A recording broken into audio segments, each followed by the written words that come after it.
Hello, this is All Politics So Local, America number one political hip hop radio streaming show. We have a great show for us tonight. This is the fifth Friday, and the fifth Friday we're always we always have a lot of different guests on, and we start talking about a lot of those issues that are going on today.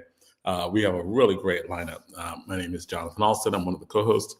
We have Zaid Muhammad, also one of the co-hosts, for a very cool, and here's the very cool lineup that we have. At 6 o'clock, we have freshman Congresswoman LaMonica McIver in her first month in Congress, and she'll be talking about her December Congressional 10th Congressional District tour. And we're also going to be asking her a lot of questions about how is it being a first-term Congresswoman? What is Congress like, and especially now? At 6:30, we're going to have Orange Mayor Dwayne Warren on, and he's going to be talking about his support for Newark Mayor Ras Baraka in the upcoming governor's race. So, we've been focused on this presidential race. We've been thinking about this presidential race now that the presidential race is over, unfortunately. Yeah. But we are now. I think that everyone who is disappointed in the results of the mayors of the national race for president should be focusing on the race for governor. Let's put that positive energy there, and putting it behind Ras Baraka for governor is a good thing. We'll be talking to Orange Mayor Dwayne Warren on why he supports Newark Mayor Ras Baraka in the upcoming governor's race. At 7 o'clock, we're going to have Pam Africa and Gabriel Bryant on the anniversary rally to commemorate the anniversary of when Mumia Abu Jamaal was captured and imprisoned, and why remembering this is important. 7:30, we're going to have Amy Torres on from the New Jersey Alliance of Immigrant Justice. They're going to be talking about the mass deportations that are coming to New Jersey. Those things about elections having consequences, and those consequences sometimes being catastrophically bad.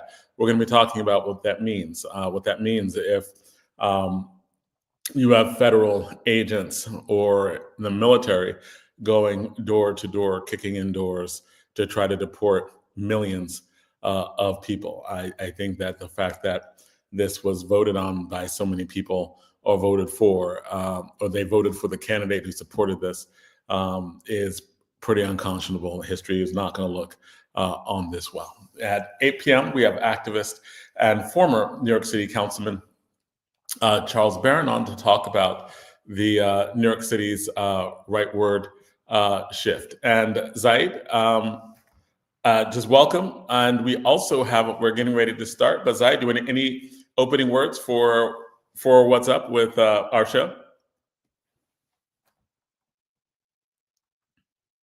Zaid, I can't hear you. Your mute is on. I'm steady talking and as muted as all get out. Okay.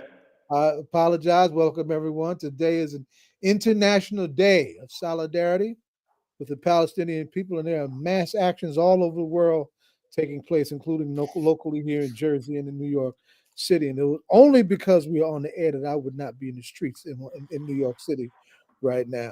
So I just wanted to acknowledge that incredible day. And yesterday, of course, from an indigenous perspective, was a day of mourning.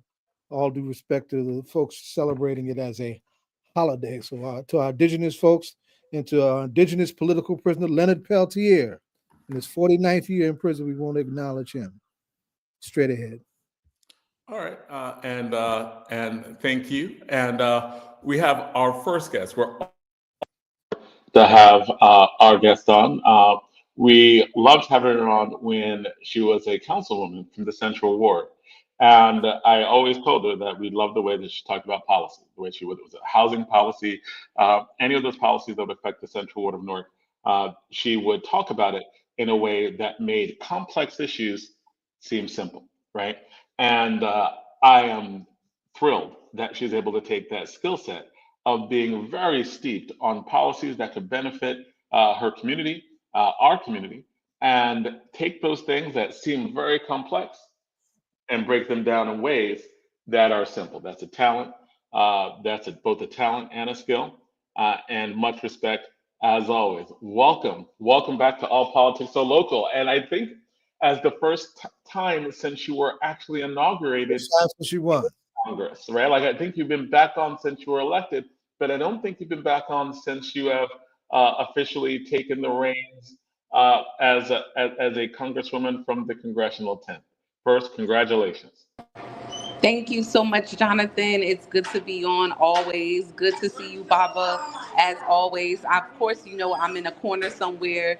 I had to find a place to get on because I'm always multitasking, but definitely wanted to take the time to get on and say hello to you all. So excuse the background noise.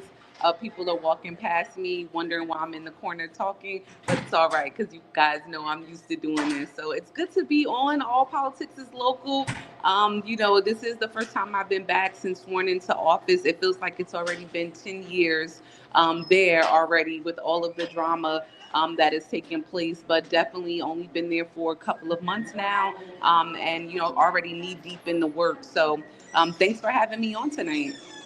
Well, thank you. Thank you again. What is it? What was it like when you first got sworn in? Like, I want to go into that first moment. What was it like for you? What were you thinking when you had the book in your hand and you were taking that oath? Well, first of all, I was exhausted because we literally have been running this election and, you know, kind of a special election is just nutty crazy. Honestly, you know, we had a couple of weeks to run an election, win, you know, and go through everything that we went through with that election. So it was kind of like a surreal moment that we were finally at that point, but still thinking about the election ahead because remember, we won the special election, got sworn, and then we had to, you know, go into the November election as well. So, you know, it was really just crazy thinking about getting sworn in, still another election ahead, but also to all of the work that lies ahead. Like, you know, we had a lot of outstanding cases, a lot of casework and things waiting upon us. So, you know, it was just really surreal. It was crazy because things move fast. They called me like 24 hours before then to come down to DC to get sworn in. And I'm like, oh my God, how are we supposed to, you know, move that quick? And they're like, oh, we don't know. Just be here in 24 hours because that's, you know, you're getting sworn in Take the train. no That's matter what what. So it was really a fast pace and we didn't have time to plan. The election, remember, was on September 18th. We got sworn in on the 22nd, I think. So it was just really fast and, you know, kind of a surreal moment. Okay, so what are some of the things that were kicking around in the last days of Congress before the election? Was there any business to be done? Was there anything to be had?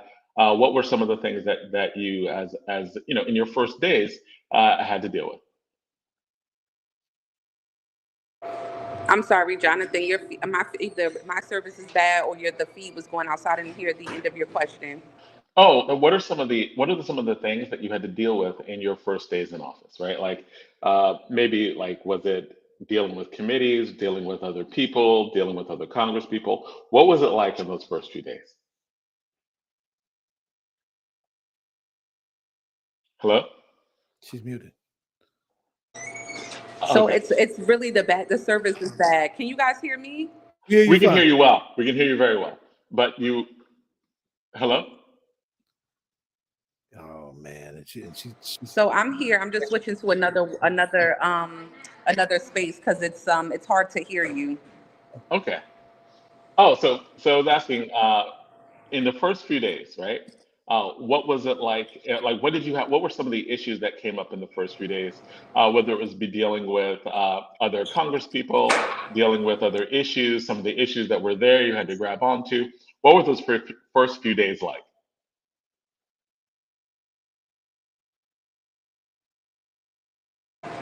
So hopefully you can hear me, right? We you can hear you fine. now very well. Good. Am I sound? This Okay, is Your sound good, is good. great. So the first day, so as soon as you get sworn, as soon as I got sworn in, literally the next like couple of minutes were votes. They were like, okay, you're a congressperson now. You've been sworn in. There are votes waiting on you. And I'm like, oh my God, like what? Like, you know, what is going on? You know, I don't know, ma'am. I'm sorry. Um, she, I'm sorry, guys. Somebody was asking me a question. So it was crazy because you walked in and you literally had to get to voting, you know, and get to work. We had a good team. Shout out to Congresswoman Bonnie Watson, who helped us out. She has sent the team over kind of to help, usher me in, to help me get settled. You're supposed to walk in with like staff, on day one. And of course, we didn't have like a full load of staff. So there were a lot of people who helped us, from Congressman, Minority Leader Jeffries, to the whip Clark, a lot of people who jumped in and was like, okay, we got you, like we can help you through these first couple of days, get you settled. So they were really helpful. So many people lent a helping hand just to kind of get settled. But it was really crazy that first week, because you're expected to be voting on items. I had a Homeland Security. Right now I'm assigned to Homeland Security as well as Small Business Committee. So that first week there was a Homeland markup, and I always tell people about the experience, because people were inside, Congress people, Republican, MAGA, Congress folks, who were like blaming immigrants for everything that can happen bad in the world, like with Homeland, with security. And I mean, it was just unreal. And I was just sitting there like, wow, is this real? Like, I mean, people are really like this who are elected. And it was really like an Yes, they eye are. opener, to see, some of the nasty things people were saying. I mean, it was just a really, really crazy, busy week. And I left that week, to come back into district, to work and get started on a lot of the casework that was outstanding and things we had to work on. But it was just fast moving, fast paced, and, interaction with people that you've seen over the years, in person, and actually working, shoulder to shoulder with them. It was just, it was just unreal, but like I said, it feels like it's been 10 years already in the work, but definitely in that week of that moment, it was just super fast, learning fast, picking up quickly, and kind of like on the job training, getting in there and getting working. I mean, it helps when you come from government already. Obviously, local government is, different from federal, at the federal space. But I think definitely having the experience that I had, as the council president and being on the city council helped me, maneuver a little easier. And we always say all politics are local, right? And when you were getting ready to do a tour of the congressional tent, and you have dates coming up. We'll also talk about that and let everyone know what those dates are. We have them, and we're going to let everyone know. But what is the purpose of the tour for the congressional tent? And what is the tour about?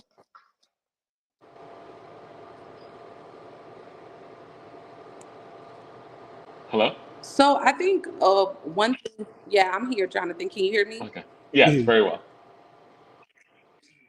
Okay, so I think the purpose of the tour is to definitely, get out there and listen to constituents. Like, I think, for so long, people might feel like, hey, I'm a newbie.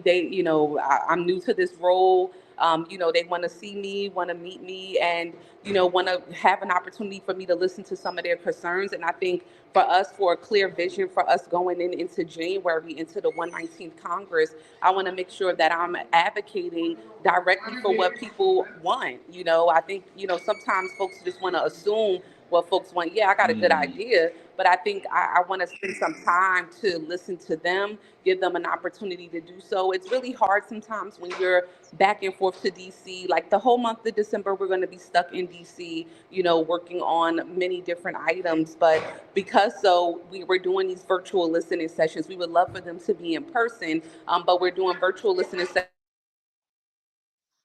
Did she freeze? Or am I? Hello? But at the, She's back. I'm sorry, can you guys hear me? Did I freeze? We are. You froze for a second, but you're back. Am I back? We're You're good back. now. We're good now. Yeah. Okay.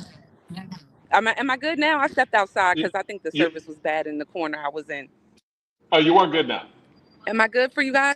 You're great. Okay, good, good. So I was just saying that, we want to listen to, constituents, get an idea of, what they feel are concerns for them in the district. I mean, going into a Trump administration. Okay, you froze up again. Mhm. You froze up again, but but I really do. It is fascinating when you are talking about the people that you are meeting in person, and they're saying the types of things that they're saying, and especially in terms of homeland security. You're back? Great. Now, you were in the middle of talking about the tour, and especially going, and the last thing you said was going into the Trump administration. Yes, thank you, Jonathan. And I'm sorry, guys. One day I'm going to be able to do this from a computer, like a regular person sitting down. So I was just saying, like going into a Trump era, I think, people are, kind of scared a little bit, don't know what's going to happen, a little worried, and I want them to feel as close to me as they need to be, knowing that I'm advocating for them and I'm there for them. I think, when you're going into these scary, dark times where you're not sure what's going to happen and you just keep hearing about bad stuff, you want to make sure that the representative that you're sending, that you've sent to Washington to represent you, that, you feel as close to them as possible. So this is why we're doing the listening tour. One, to listen to residents, get more information from them about what is important to them. And then also, too, just hope that they can find a connection to me and my office as we go through some dark times that are ahead of us, which I truly, truly believe there are. I mean, obviously, you wake up every day as a leader and you want to be optimistic, for the best. But I mean, at the same time, some of the things that we've been hearing that are coming down the pipeline, they're very concerning. And, we have to brace ourselves for what that looks like. But I also think it goes back to a bigger picture. Many of us have been talking about this past election this November and what Democrats could have did better and what happened and what were we not doing and what we could have did better. This is an opportunity too for me to hear that, as a younger generation in the Democratic Party. I think it's important to come back out and bring back out, to the drawing board, and see what went wrong and what we can be doing better to connect with, Democrats and American people. So really, we hope to gain a lot, from these first round of listening sessions that we're hosting for each municipality in the 10th, and spending time talking to people and listening to them, not, talking over them, not talking above them, but sitting there listening to some of the things that they have to say. And that, So and that, go yes, ahead. Go ahead. No, I was just going to ask you though, but the world would like to know what were your own thoughts about how the election was. I'll use the word conducted, right? And what could have been done different in pursuit for different or better results. Just preliminarily, the world wants to know how does Congresswoman McIver feel about what went down and how it went down, and if she had a do-over again in terms of her own role in trying to facilitate some wins, what would she do different, or So what should the party have done different? So I think the whole process of, Joe Biden exiting, which look, I commend Joe Biden for, getting out, bowing out, endorsing Kamala Harris, in the race. I think that process itself was just troubling. I mean, we've never, really experienced that before, a person getting out so early, so close to the next election, after we already had a primary election. I think that whole process just was troubling. I think Kamala Harris ran a great campaign, in just the short days that she had, under 100 days, to really roll out a great election. You had one candidate who had been campaigning for 2 years and one who had to campaign in just 100 days. I mean, it was just a challenging task. And I don't think people who were like, oh, Joe needs to like get out, this and that, was really thinking about, the process and what it would take to really pull this thing off. So I just think there should have been a little bit more forward thinking on what that looked like during that time. But I also think for the whole campaign time, we're always talking about all of these high priority issues, this and, the war here and, this and that. And at the end of the day, every day, Americans are struggling to pay their basic bills. People are working multiple jobs. Rent is high as hell. Mortgage and taxes is beating people's behind, and groceries are expensive. Childcare is expensive. They don't have decent health care. These are everyday everyday problems that people are just not spending time talking to. We're talking above, but we're not talking to those problems. So a lot of people that I would be speaking to, they're like, look, I'm working 2 jobs. I got 2 degrees. We're barely making it work. We need help here.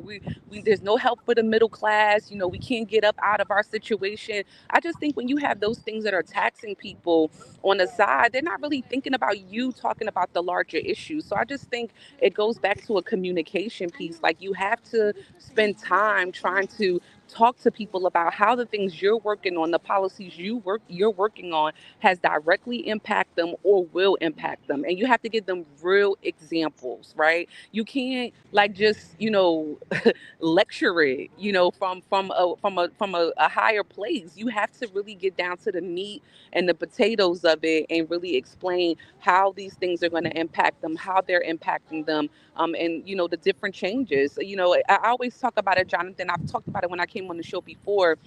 When I had my council member for the day program, when I was a councilwoman, we would have young people come in and we would talk to them about the things that City Hall does that directly impacts them right now. Like, what are we doing inside this building that they know that's impacting them? Like, what have we done that's made things better? What are the things that we need to do to make it better? And what's directly going to change them? Even getting down to the point of, how does the school board impact them? What kind of decisions are they making for them? So I think, like, going down all the way to the most basic point of, like, yo, the lunch that you're eating, like, the school board voted on this vendor to serve you this lunch. So if you hate it, then you need to go to the school board and say, look, we don't like the lunch. Like, the lunch is whack. And Right. look, that sounds basic, but that's the kind of conversation you have to have with people, when you pull up to Springfield Avenue, because they ain't trying to hear you talk about, no big words, from far above. And they're like, look, that ain't helping me, lady. Everything you said don't even sound like it's helping me, even though it probably is going to help me. I just don't know that because I'm not talking the proper language, or really delivering to the point where I understand it. And that's whether it be healthcare that might get that they might cut, or that goes to the violence prevention programs that were beginning to get federal funding. So there are a lot of things that could have been related to people that weren't there. What is you spoke to some of the things that are coming down that people are scared of, and you're a little uneasy. So what is the stuff that's coming down that we need to be like, oh, So I think, like, the short answer, without taking up all of the show's time, is one, people should be concerned about deportation. I think the immigration piece is the first. Trump already promised that first day into, he's going to use the military to deport, ICE, everything of the above in his power to deport. And I think that is what many people are worried about. We've been talking to many different organizations. Even I heard some folks say, look, how are we trying to work on getting this person their green card, getting paperwork, like they're working overtime, to kind of get people settled and worrying about folks' families and different things of that nature. So I think that's the one critical piece. And then the second critical piece that Congress has been putting a lot of focus on is around the taxes, the tariffs. You see all of the conversation coming up about it. Trump in tariffs on Mexico and Canada, and what's the backlash of that? What's going to be the pour out? And people don't understand, like, that cost is going to end up going to the consumer. So right. now, how do you think, like, when folks have to pay an extra tax to get their materials, who do you think is going to pay for it? The everyday consumers are going to be paying for it. So those things are, our ways and means committee is going to be highly focused on that, fighting back on some of those things.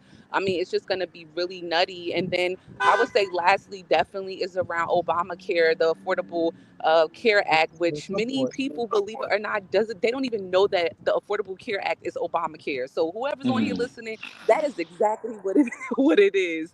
And folks are worried about that.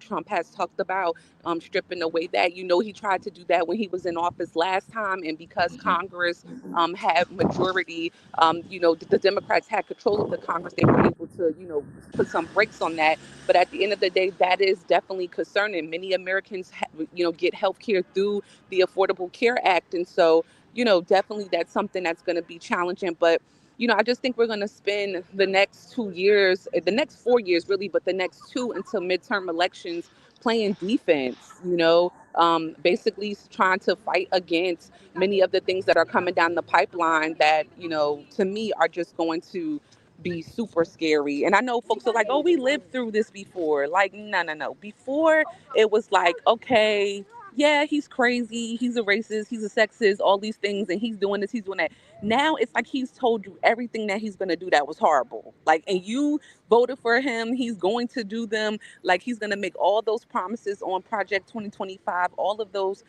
crazy hires, those appointments that people are like, well, how did we get here? Well, I mean, how do you think we got here? Like, folks voted for him, like, and this is how we're here. But I mean, just looking at those appointments, I mean, each one just gets worse. It was getting worse and worse of, them coming down. So I just think, it's going to be a crazy time. But those are some of the top three items that, Dems are, extremely, concerned about. Of course, there's a ton others, but those are things that we just know that his administration coming in and him out of his own mouth has already promised to, take a stab at and go full force on. I want to thank you for coming out against HR 945, which is to your original point about the attempts of the new administration to come in and to further militarize this whole question of deportation. We've got a Newark challenge. Your elder in Congress and from your delegation, Congresswoman LaMonica McIver, has spoken out about a fresh effort to create some spaces, and what were formerly healing spaces, by the way, to warehouse people who are going to be detained and deported. It's a rough situation. But let me add that you're not just a newbie in Congress, but you're also one of the younger members, right? But let me ask you a bread and butter question for us old heads too. Everybody's worried about.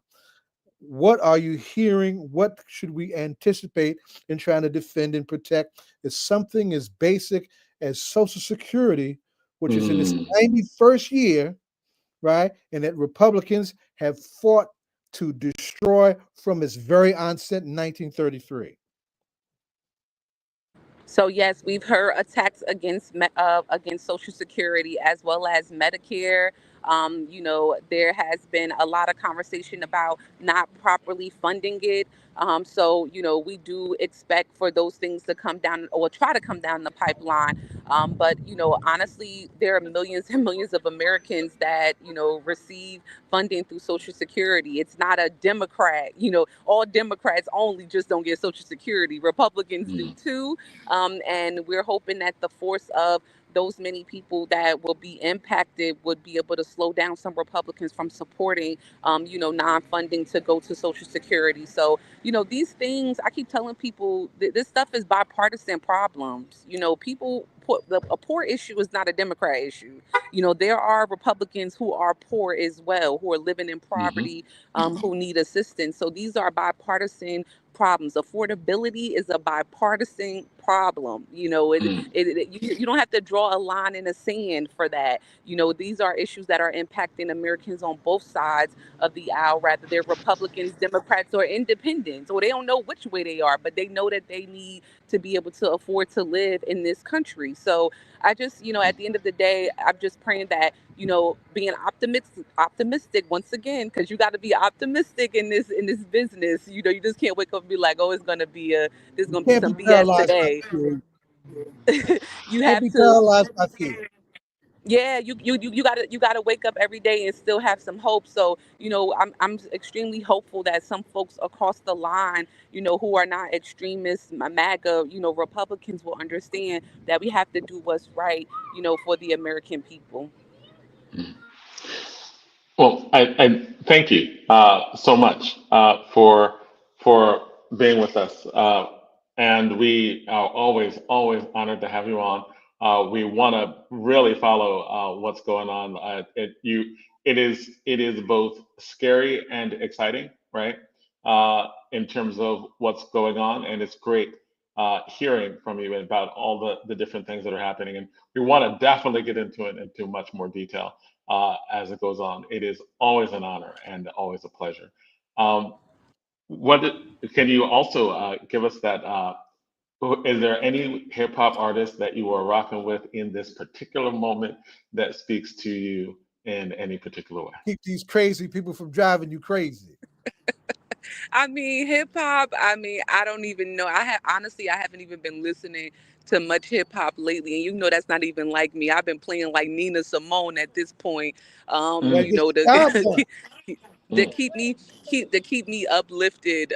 You know, but as always, you know, my go to is Jay-Z all the time. But definitely, I've been rocking some Nina these last couple of weeks, or whatever. But I just want to say, Jonathan, and to Baba, and to Ed, you know, we definitely, I look to be back on soon. You know, let me know, you know, to be back on, just to update you all as we go back into session and end out this 118th, you know, Congress, and go into 119th. Look forward to be on. It's a lot going on. So it's a lot to bunch in, you know, in just 30 minutes, you know, to get through it. So let me know the next time I can come back on and talk about some things in detail, especially as they come up or they're on their way coming up. I want to thank you all. I want to encourage everyone to tune in, jump on the Zoom onto the listening tour. You can submit questions in advance. You know, be on while you're driving home from work. You know, just to listen to what some other folks have to say or drop some of your concerns in. But we're really looking forward to grabs as much as we can from these listening sessions, and we want to definitely have them in person whenever I get a chance to get back from DC for enough time to do so. But we don't want to hold up any progress or any work. So definitely we hope, you know, that folks will take advantage and be on. And congratulations, Jonathan. I heard that you're going Thank to be you. tying the knot. Go I you. am. I am. I am. Joining the club. Welcome soon. Thank you. And big shout out to Ashley Renee, my wonderful He's bride to be. he's got him a great bride coming his way. We're very happy Good for for him. you. Well, good for you. Congratulations. And thank you all. Hopefully I see you soon. And I'm sorry again about the technical problems, you all. One day, like I said, I'm going to be at my computer and not Doing the work. doing No need other to apologize. things. No, no, don't even. Yeah, You're do doing what the you work. got to No need to do. Do what you apologize. got to do. There's a lot to Right. be. Do what you got to do. So we absolutely appreciate you all the time. All the time. Thank you guys. See you soon. Bye, Baba. Okay. See you soon. Take care. All Okay. politics are local. America's number one political hip hop streaming show. We are the mayor of Orange is supposed to come on at this point. He's actually en route someplace, so he is going to hopefully chime in from there. He has the so hopefully we'll be hearing from him soon. In the meantime, we could start with the subject of this of this session, which is, man, the presidential race did not go the way that we wanted it to go at all, right? And it was clearly disastrous from a Democratic point of view, but I think even more so from just an American point of view, right? Like I I I think that if people actually believed that he would do what he would said he was going to do, and they voted for him, that's pretty violent, right? Because these mass deportations are going to, I don't know how to do that in a way that, like Trump said, it would be bloody, right? So he campaigned on saying he would deport millions of people, and then said it would be bloody, and then said he would use the military to do it. We have a lot of conversations about normal police brutality on the show. We have Right. normal conversations about what happens when someone kicks in the door, no knock, and searches, right? And when you're dealing with when you're talking about deporting millions of undocumented people in a concerted roundup, I don't know how that happens without kicking in doors, without doing raids, without doing things that in normal circumstances kill a lot of innocent black people, right? Like we understand what happened with Breonna Taylor with no knock warrants. We understand that what happens with case after case of police officer in these incredibly tense and violent situations, and innocent people end up getting killed, right? And so we know that these things are happening, and he's talking about doing it with millions of people. And he said he would do it, and the majority of people, ended up voting for that, or at least seemingly ended up voting for that. And it is one of those violent things that I think history is going to look back on and in an incredibly horrible way. Everybody who's looking at this is like, this is going to be horrible. And the governor's race, right, we think is going to have a lot to do with the way in which this turns out. I think that for anyone who thinks that this is just an immigrant issue and just an undocumented issue, it's not. Because if you use the military to round up millions of people and imprison them, you set up an apparatus of private prisons, of mass militarization of like we have not seen domestically. And that means that the power of the person who sets that up, they can start with people who are undocumented and then go to any other crisis policy, right? We could put them on the urban streets. The protesters who are protesting against this, who are US citizens, well, maybe that can be used against you, right? Trump did talk about using the military to quell protesters, right? We know that this is going to happen. We know that there's going to be probably massive demonstrations and protests against it. What happens as a result of that? It becomes just like demonstrably scary, right? People talked about how how states' rights, ironically, will be used and weaponized to help push back against a potential horrible federal authority that wants to come in and kick in doors in a massive way. The person who is governor, right, is going to have a lot of power say in how that goes down. And so there are a lot of different issues that are coming up, that being just one of them. But I think that when we're looking at Governor Murphy, who already got a warning from the Trump administration about compliance and threats to that he would actually use the law to incarcerate people who resisted, seemingly to include governors, right, putting politicians in jail. And I think that like this seems unreal, even me saying it, right? Like this seems unreal, even me saying that on the table, right, in real conversations with members of the future Trump administration are having with the actual current governor of New Jersey are threats of imprisonment for non-compliance. Seems crazy, but it is just Friday or Thursday, right, in where we live right now.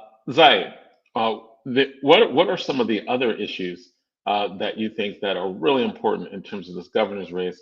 I know that I'm always blatantly supporting Ras Baraka, our mayor, for governor. I think there are a lot of positive things that he will bring to the fore.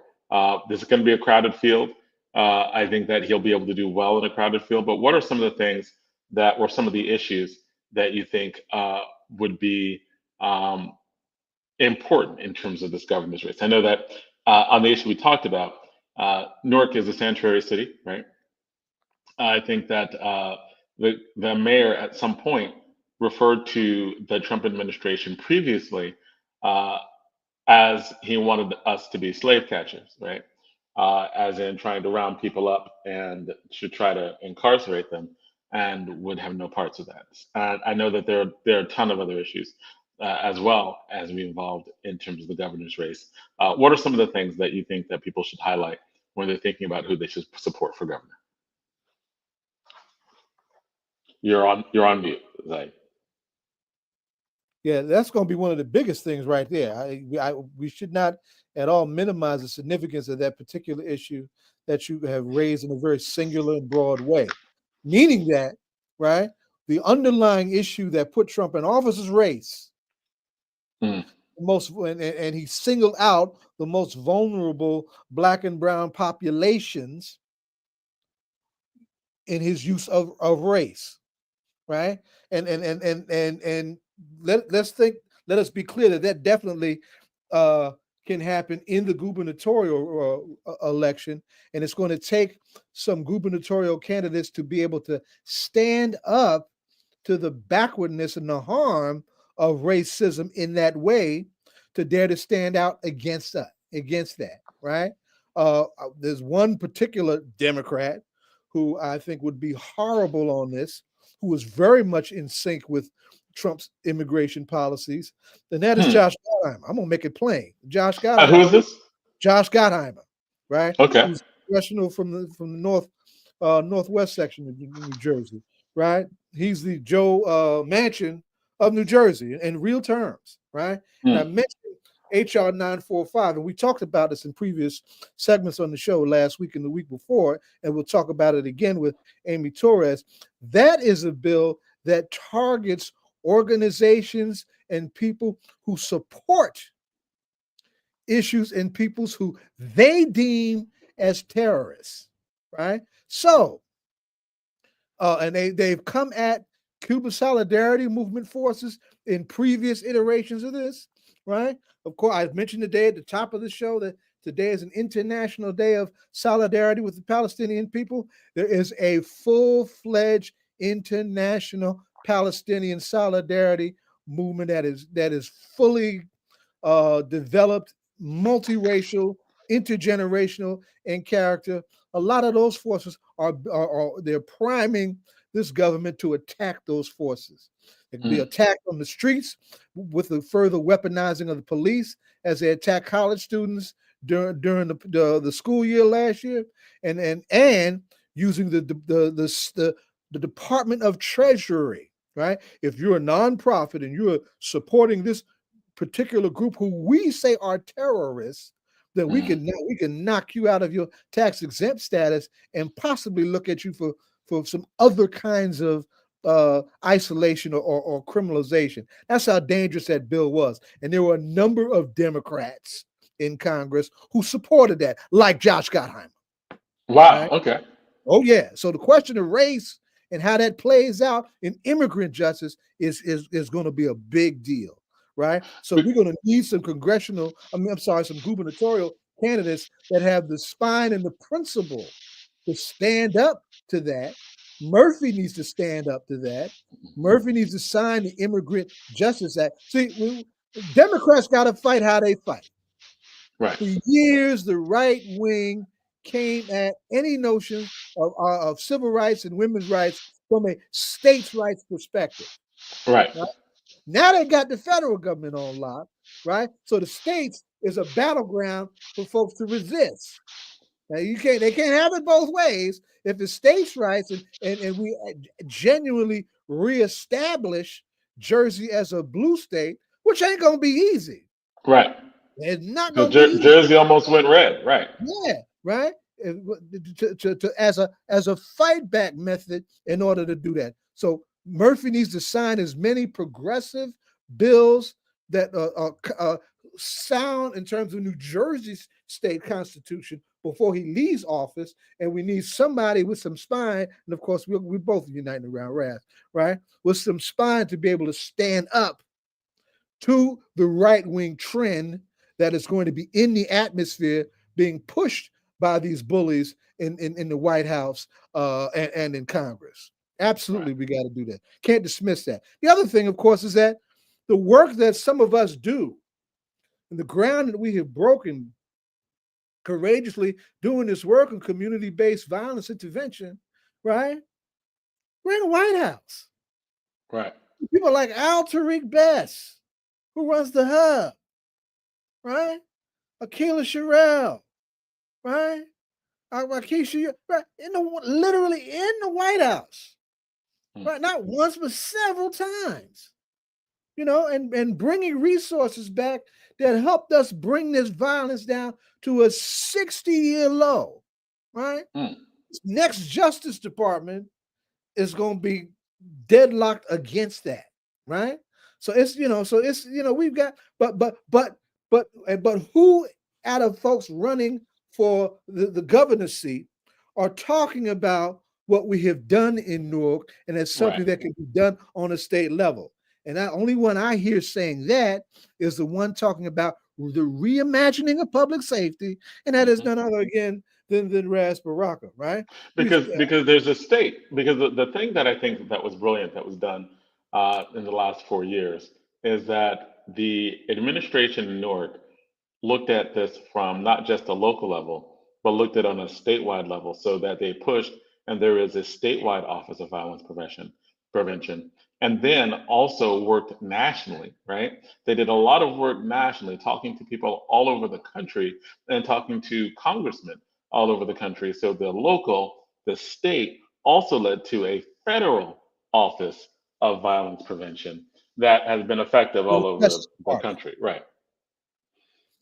Yeah, so that's And real. And it's interesting because I think these are the debates that these are the conversations that are really important, because there were a lot of really good programs in the last administration for a lot of urban areas where, like, Biden lost votes, right? And as an like I say, you are an activist. You are one of the most astute, experienced political activists. You are nationally known for the work that you have done. Um, what is the reason why, in an administration that probably did a lot more substantially, like in terms of funds and money to urban areas for programs that specifically work, the stuff that, we had this conversation 2 weeks ago, the stuff that uh, many people have been fighting for years. They criticized Obama for not doing. They criticized, right, like the lack of the lack of a specific investment that this administration, the Biden Harris administration, did. And it's almost like they got no credit for it. It's almost like they had all these programs on environmental justice, and they had these programs on violence prevention, but it's like it didn't translate to the people who ostensibly would benefit or were benefiting from these things. Race is a wild card. It's always been a wild card in this country's history. And racism certainly allows people sometimes to vote in a way that is so subjective that it's even at times against their own objective interests, right? And we're seeing that. There's no way in hell that an objective electorate would have saw Donald Trump winning a majority of the white vote, right? And almost the coalition, the multiracial coalitions of non-white folks almost didn't matter. That's how well and how deep white folks voted for this guy talking about the Haitian people eating people's dogs and cats. I mean, there's nothing that is totally subjective stuff that's deep in the psyche of this particular of this country. The other thing too is that I will still like say like like when you're saying, like in Georgia, for example, uh, Harris did get more votes than Joe Biden did get last term, right? She got more votes than Joe Biden did last term. She also got more votes than Brian Kemp, from anybody who had run for elected office, uh, like before, right? Apparently, she got more votes than any Democrat had ever gotten in the state, and still lost, in part because she only got 29% of the white vote, like 29%, right? 29%. That Right. that And ain't close to half. right. And so even when she also got fewer votes from urban centers, right?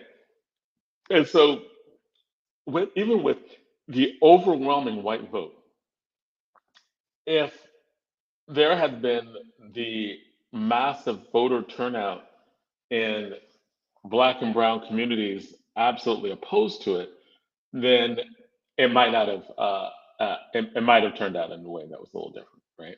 Might be But a you were test. but you were saying in terms of this. But talk to me, man. What are you saying in terms of this white, like, mass, like they just coalesced together to add more votes?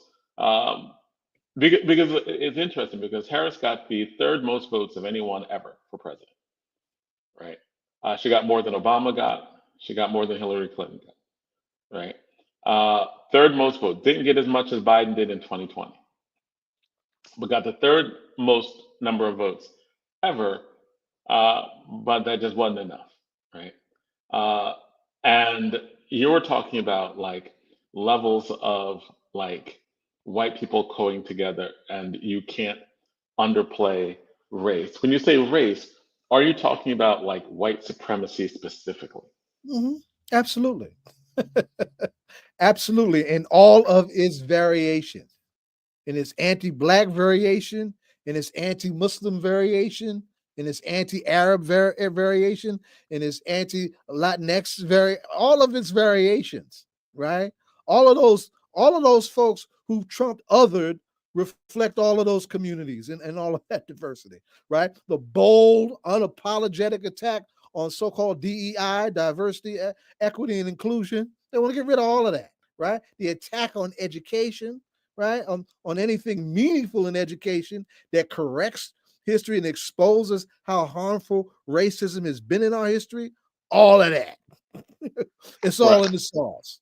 It's all there, And then this hasn't happened before.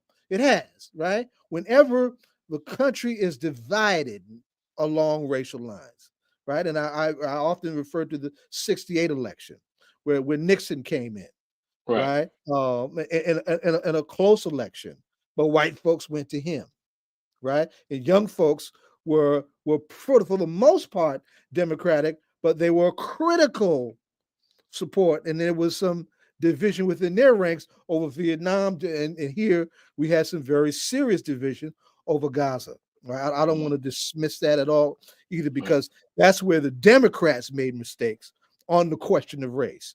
Right? When you are financing a genocide, and they could have put the brakes on that early. I said, look, October 7th happened on Amiri's birthday when we were doing a town hall on, the building a network around community-based violence intervention. And I suggested when right-wing forces in state government came at Right. the city that, I said, you know what, while y'all are talking about what happened in Israel, that's a beef that's decades old, right? And we are actually making peace in the streets. How come we're not talking? We can make peace here in our streets without the police. Why can't y'all use some similar tactics to make some peace over there? There should have been a major push for a negotiated settlement and release early in that process, as opposed to weaponizing it from the onset that set off, this whole thing that really's got and for all of the support and military might that Israel has and used, right? They have succeeded outside of that of totally isolating both the United States and Israel in the entire international human community, right? People don't see that because people don't see, what the world looks like outside of our local spaces. But the international community is turning their heads and backs on the United States and Israel in a way that is unprecedented. Right. Right. And it won't. And this election won't make it better. Right. Like Make it worse before Right. anything happens. Yes. Right. Like it from not having a Palestinian speak at the DNC convention, to not being more assertive about the break with Netanyahu, to not putting out a clear direction. Apparently in Michigan, I think that according to the New York Times today, or maybe today or yesterday, they were looking at the different cities and different states and talked about drop off, right? And they said 40% of the Democratic drop off were in Arab districts. So that the drop off that you can conceivably say that this cost them Michigan, right? And in a way where a lot of the undecided voters, the ones who were saying we are non-committed voters, right? They were very specific. They were like, look, we're not committed unless you can show us something on this issue. We are not going to support your candidate. They were begging for the Democrats to just let this just hear us out. Just do something, right? Yes. And Yes. I think that if they had let someone speak, like I don't see what the downside of letting a Palestinian speak at the convention would be, and have giving like I think it was supposed to be a state representative, a Democratic state representative from Georgia who was supposed to be the person representing the Palestinian cause and speaking Would out have loud been about it at incredible the if GNC. they had allowed Rashida Tlaib to say something. Right. You know, Only and which should have been the thing, right? And apparently they even the person who was supposed to speak even moderated what they were saying for that reason. Uh, oh, yeah, great. it's very Martha So Washington way. oh, absolutely, absolutely.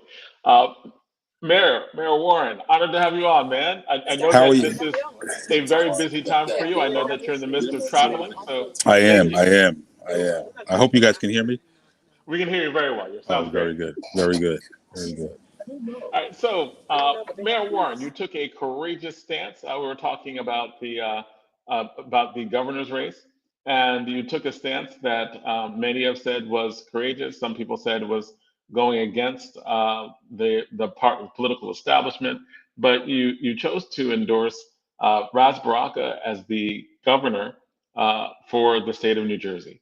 Why did you endorse Governor Baraka? And When the county machine went the other way, when could you right. further contextualize that?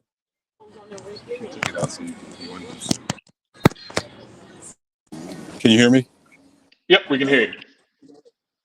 Okay. It wasn't that courageous to do. I got the political bug when I saw my uncle sworn into the assembly 50 years ago, Mm. and I understood power, and I understood the um, the criteria for electing a governor. And they told me that in order to have a good governor, you need someone who has executive experience, someone who has been in tough political fights, someone who has governed from the ground up, and someone who has an understanding of the people and business all at the same time. And someone who can go to different venues such as Washington and Trenton and fight for resources for their people. And I took that construct the same way we chose every other governor, Democratic governor that we've chosen. I use those same measures. And the only person that came close to measuring up to that standard was Mayor Ras Baraka of Newark. And so, what are some of the specific issues or the specific things that you're like, look, man, uh, he's definitely the one that I'm endorsing. What were some of the things that jumped out at you?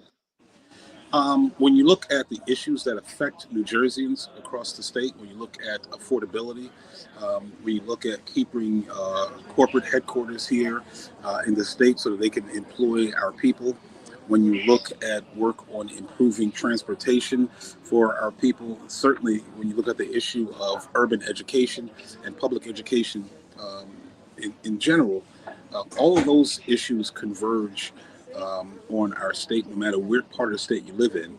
Um, and the fact that there's a tax base there that you can maintain affordable taxes. All those issues are affecting New Jerseyans across the board, and they need some relief, and they need new ways of doing things, and they need innovation.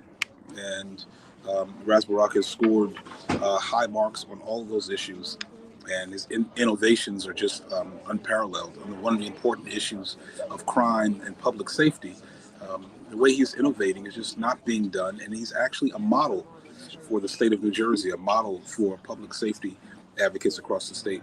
So those important grassroots issues that affect every New Jerseyan are things that he scores highest on. And um, that, and of course, he is a good friend of mine. We're urban mayors together, so I get to see an intimate look at the work that he does on a regular basis. Okay, and so you're talking about the anti-violence infrastructure that was set up in the city of Newark, That's where right. violent crime is actually at over a 50 to 60 year low. That's right. And when a mayor is able to do that, it should garner national headlines and spotlights. The only thing that I've really seen on that covering this is the New Yorker article, the reasonable Ras Baraka's reasonable radical, right? I'd recommend anyone who is thinking about supporting any other candidate to read that, right? It is a Right. very reasonable estimation of the things that the Ras has done, right? Whether it be from crime to the replacing of lead lines, getting ahead of the rest of the country. Literally got more lines replaced in Newark than in Flint, whose problem started like 6 years earlier, right?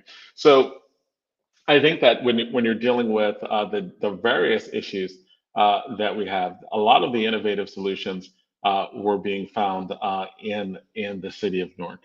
What are some of the other I know that your time is I know that you don't have much time, but what are some of the other issues or areas, like whether it be environmental justice, whether it be issues of race, his housing plan, like what like struck you as also as being like, yes, I need to this is the person I need to support?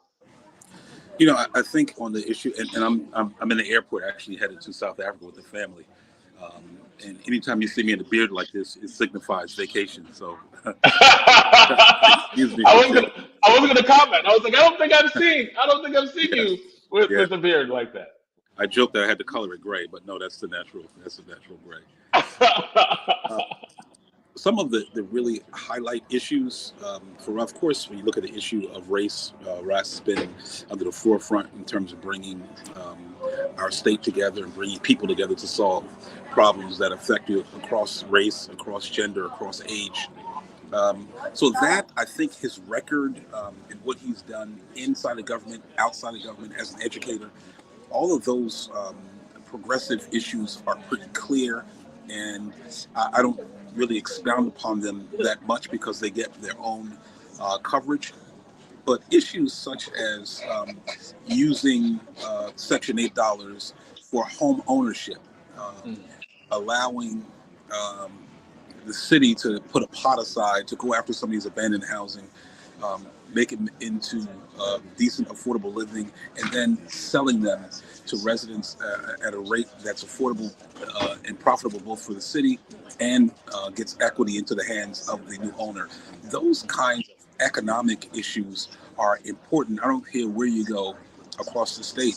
When you look at really suburban places where there's a glut of office buildings, where now they're looking at Newark to say, maybe we can innovate and turn those into housing that people will come to, start to rent, and put those back on the tax rolls. Those are the kind of ideas that are coming through the city of Newark.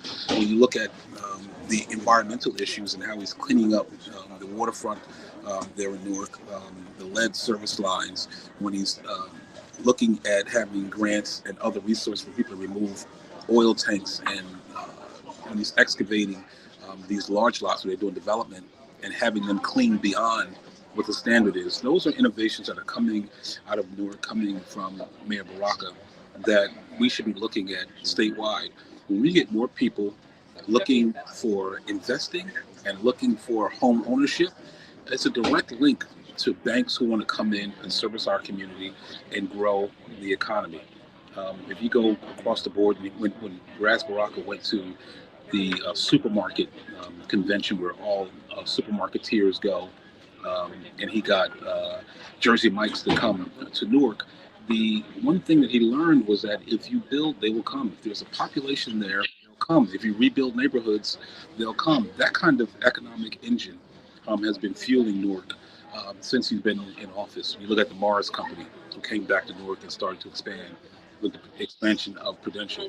All of those places always considered leaving Newark for better environs.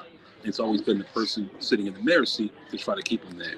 Ras kept them there, and now he got them to expand as well. You look at the renovations they're going to be doing to Penn Station. All of those kind of capital projects and corporate projects are important for the city and for its growth. And Ras doesn't get a lot of attention for those kind of hard economic issues, but he does get attention for the innovative things that he's doing, especially with crime prevention. He's been called by the National League of Cities across the country to teach them how they can do the same thing in their towns. I think I like the way you spotlighted that, because one of the things that you were saying is that, you know, what people underestimate about what he's done in his leadership, because he's seen as like, or at least they radical, right, or progressive, right? They think that that doesn't go well with business, right?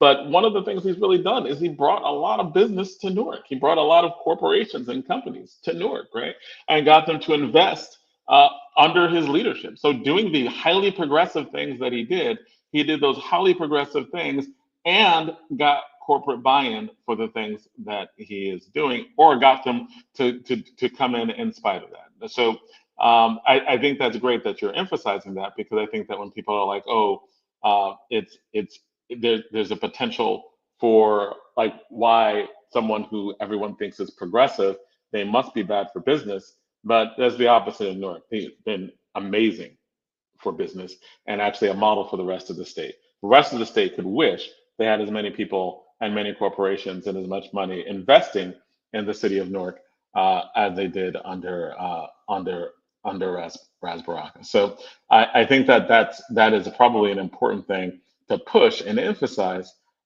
throughout. So I'm glad that you brought that up, and I'm glad that you absolutely highlighted that. Now we're gonna have to get you back on. I know that you're on vacation. We want to get you out so that you can enjoy You are a very hardworking mayor, and when you have a little bit of time to just grab a little bit of time on this break, you definitely should do that. And we're honored that you're able to take some of this time to talk to us about this. We're gonna have to get you back on a lot as well to talk more about what's going on in Orange. More about what's going on in the politics of the region as well. So, question on your vacation, any particular hip hop you're listening to, you rocking with? Yeah, of course, my son has me with the standards of Kendrick Lamar. So certainly I'll be listening to him along the way. There'll probably be some Alicia Keys and some Mary J. Blige as well. You know, we did the life of Mr. Peace out of Orange that just came out. Okay. And Mary J. Blige was in Orange filming a portion of that. So in homage to her, we're going to listen to some of her as well. Oh, absolutely. I didn't know that part of it was filmed in Orange. Did not know that. Yeah.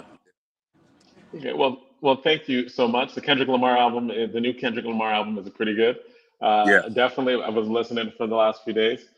Something as a distraction from what else has been going on. We got to get you back on just to talk about your political analysis of this election, New Jersey's tilt to people saying it's becoming a swing state, all that. Yeah, I think we really have to look at that. And we got to look at down the road. People want to hear something new from Democrats. It was made clear. And I think they still have that hunger for the gubernatorial. And that's another place where make your point. Go ahead. Mm-hmm. I think that's going to be important. But we should talk about your absolutely way in educating, and we should do a lot more of these types of discussions because a lot of stuff is at stake coming up in this new election. Yes, sir. Absolutely. We will definitely have you back on. We'll be having these discussions. We're going to encourage you to bring on some people that you know also that can help us with these conversations. So so thank you again. Let me ask you this one last thing. Now, Jonathan, let me this is a short answer. Where in South Africa are you going? We are going to go to Johannesburg, Cape Town, Pretoria. That's a lot. That's a lot. Yeah. Around the time I met your mother-in-law, I was very much in the throes of some nonviolent direct action around the divestment movement, running around with a guy we call Adimu Chungo, who y'all call Lawrence Am. Right? And neither one of us have been to South Africa yet. But South Africa occupies a very deep place in all of our hearts. So I want you to enjoy that, son. Because a few years ago, you couldn't. Thank you. We brought my uncle sponsored the South Africa bill in New Jersey, and certainly brought Nelson Everybody, and tell everybody who your uncle is. So folks, Yeah, so folks who Willie don't know. Brown, Yes. late great, got sworn in 1974, served 24 years in Yes. legislature, demanded that New Jersey divest all funds from companies doing business in South Africa. We got to meet Nelson Mandela when he came to New York as a result of that. So, Wow. near and dear to my heart. Good stuff. Okay. Good stuff. Have a great All trip. right. Have a great trip. Have a Thank you. great trip. Be careful. Be safe. Have fun. Jonathan, you saw Carmen. She was waving at you. Oh, hey. Hey, Karma. We'll go back. Science Park High School debate team. Yay. Right on. Marcus. Take care, man. Thank you again. Appreciate you. Awesome. Good. Yeah. Good stuff. Good stuff. Yeah. All right. So, yeah, that's, we're definitely going to have to get him to come back on to talk about what is fully going on with the politics in New Jersey and how they really do. If everyone's really taking heart in what happened in the national campaign, and they're saying that, she needed to talk about bread and butter issues, she needed it to be more progressive, she needed to, Bernie Sanders jumping in, right? Like they need to talk about the working class, right? Like if any of that is remotely true, and the Democratic Party sees that as a mantra, they would get behind Ras Baraka. They 100% for this. We had on another guest as well in the background, but we also have on. You said what? Yes. Gwen DeBro is taking Gabriel Bryant's place. Okay, and she was in the background a few Yes. seconds ago, and just slipped out. So we're gonna put her back in, and we have Mama Pam Africa, who's on here right now, and we're talking about, and you could actually introduce this Zai, because I couldn't do it justice, right? Yeah, December 9th will mark, it's hard to believe how many years have gone by, will mark the 43rd anniversary of the ordeal that put Mumia Abu Jamaal in the clutches of the state. And it was on that evening back in 1981 on Locust and 13th in downtown Philly that Mumia was shot and almost killed by Philadelphia police and charged with the killing of a Philadelphia police officer, Daniel Faulkner, and faced the death penalty. We had to fight like hell to save him from the death penalty, including literally packing the court a number of times against one of the most racist judges in the country to get him off of death row. And even after the discovery of fresh evidence that clearly points to his innocence, he is still in the clutches of the state. And it's hard to believe that we're looking at 43 years, that happening 43 years ago. 43 years ago. And December 9th, 1990s, when we really started ratcheting up those protests. And that was my second of a long stream of protests some 33 years ago. And I'll actually be traveling on December 9th, and I'll actually have to miss it this year. But December 9th is in the language of Americans talking about Pearl Harbor, whose anniversary is 2 days before that, is a day that in the Black liberation movement that lives on in infamy, right? Because of what happened to Mumia Abu Jamaal. I would dare say if there's any one reason or one person who's responsible for Mumia Abu Jamaal still being here, there's none other than my big sister and comrade, Pam Africa, the Minister of Confrontation of the MOVE organization, and who led the International Family and Friends of Mumia Abu Jamaal for the longest. And we've got with her Gwen DeBrow, the Free Mumia Coalition based in New York City. And New York has always played a critical role logistically and publicly and politically and all of those other LYs in supporting Mumia over the years, right? So we got a lot to talk about because December 9th is right around the corner. And because somebody's getting married next week and somebody else got to work next week, we probably won't even be on. Fair. We had to get this in Fair. now. We got to turn this up now. Gwen, I'm going to come to you first. Just give us the nuts and bolts about what's going to happen that weekend, because we got December 7th and December 9th, and then we'll come to Mama Pam and let her big picture this conversation in the unique way that she always does. Good to have you with us, Gwen. Good to have you with us, Gwen. Thank you for the invitation, Zaid. Oh boy, there's a lot going on. That's all I can tell you. There will be a teach-in on the 7th, which is a Saturday at a community college in Philadelphia. I'm not sure whether there's going to be a Zoom contingent for it. So far, I don't think so, but I'm not sure. And then on the 9th, of course, we will be physically in Philadelphia, and we have a van leaving from New York City. If anybody wants to go, they can call the Free Mumia Coalition hotline at 212-330-8029 if you want to go to Philadelphia with us in the van caravan for freedom for Mumia Abu Jamaal. And unfortunately, yes, this is his 43rd year wrongfully incarcerated, and the state very well knows it. If the state, I know the prosecutor that's continuing to prosecute this case knows full well that Mumia is innocent. Maybe the upper echelon doesn't know, but they don't want to know.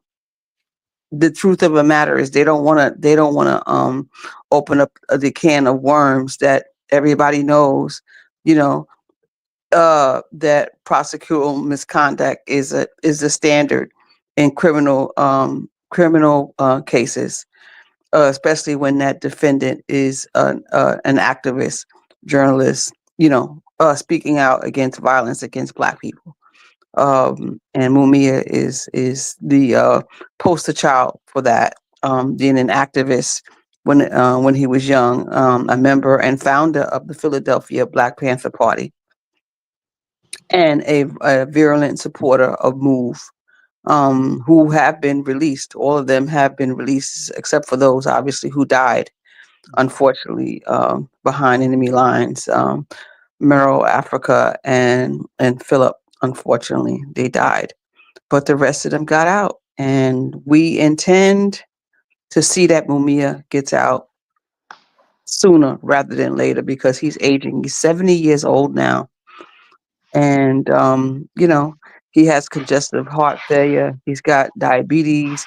He's got a extreme case of eczema, and other health issues that need critical attention on the outside, not in prison. He got all of that because he was in prison wrongfully, and then he developed a congestive heart failure because of the lockdown in the prisons during COVID.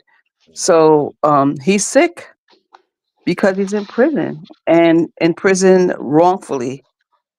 So so you can find out about what's going on with the indoor and the outdoor protests on behalf of Mumia. You could go to our website, freemumia.com, to register if you want to go down with us to Philly. And I'm not sure there's going to be a Zoom link for the indoor rally, but for those who are in Philly, take heed. Come to the teach-in. It's not only going to be about Mumia. So come to the teach-in. We really need young people to step up to the plate and be a part of this movement to free Mumia. We can't do it without you, and we don't want to do it without you. So Gwen, you now when I remember when you started. Really? Yeah, sure. Wow. I've been with this thing for 30 years, right? Yeah, me about 20 plus. And you were much younger. Yeah, right? that's true. I didn't have gray hair. Yeah. So, and I'm trying to pull up everything for the action. It's going to be 2:00 at Philadelphia City Hall. We've done a lot of Right, and we will. Hall. Yeah, and we'll be making a stop at the Larry Krasner's office, the DA. the liberal DA, who has so far um, found and led to the freedom of 40 wrongfully incarcerated people. 40 plus, actually. It's more than 40. But Mumia should have been the first one, if not the last. He knows, I'm fully confident that he knows Mumia is innocent, but he's afraid of what will happen to his job if he acts on behalf of Mumia. But I thought I thought he was going to be, doing the right thing. He said he was going to be concerned about justice, and he was going to make sure, that the DA's office was going to examine every, wrongfully incarcerated case that came across their desk. And now that the new evidence is upon us, we all know that the main so-called witness was potentially bribed to testify against Mumia. There was a note written, handwritten note. Where's my money? Where is my money? Exactly. And when can I get it? When can I come by the office to get it? So that's tainted testimony. And we know that he wasn't even on the scene. He wasn't near the scene of the crime. I mean, he may have been somewhere in the area, but he was not there. So he said that he saw Mumia kill Faulkner. He was not present during that unfortunately death of the police officer. He was not present. We also know the jury, the original jury, did not know that there was a fourth person at the scene. And the reason why we know there was a fourth person at the scene is because the dead officer, Daniel Faulkner's hat, his police issued hat, was on the passenger side of the car that Mumia's brother was driving. The main so-called witness said that he was parked behind the police officer's truck or car. No way. The pictures don't even show him near in those photos. There were several photos taken by Pedro Polikoff, who initially offered those photos to the prosecutor, and they turned them down. Speaking of not really wanting to know the truth, they turned those photos down, and the photos clearly show that there was a fourth person at the scene. Like I said, the hat was on the driver's side of the cab, and Billy was with his business partner, Kenneth Freeman, and we believe that Kenneth Freeman was the individual who in fact killed Daniel Faulkner, because when Mumia was running to the scene to try to help his brother, the officer shot Mumia, shot him in the chest, in fact. So how in the world was he able to kill anybody? And would a professional journalist, which he was, would he be running to the scene with a weapon in his hand to the police? It doesn't make any sense. There's information that Mumia's 38 registered 38 was in the car, was in the glove compartment, his weapon. And the police say they never did a paraffin test to see whether Mumia's hands had a gun, was fired, and no such test. So they say they didn't do, but clearly they had to have done it in a officer, a dead officer. An officer was shot, and you don't do a basic test to see whether the Mumia's registered gun was fired and whether he had gunpowder residue on his hands. That doesn't make any sense. So the case is a frame up from the very beginning, which is why we plan to be in Philadelphia on what is it, Monday? It's a Monday. It's a Monday. Monday, December 9th. You're doing good. Right on. Monday, December 9th from 2 to 5, and we have a bus leaving from New York.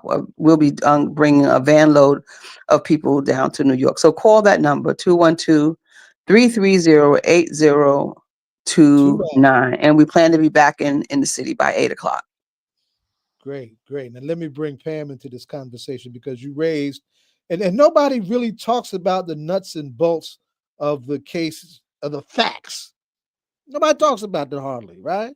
But since we brought up Mr. Freeman and we want to make the move connection, because we do not forget and do not disconnect the horrible fascistic attacks that move has endured, concluding the August 8th, 78 attack that put most of them in prison, and including absolutely the bombing of Move on May 13th, 85 on Osage Avenue.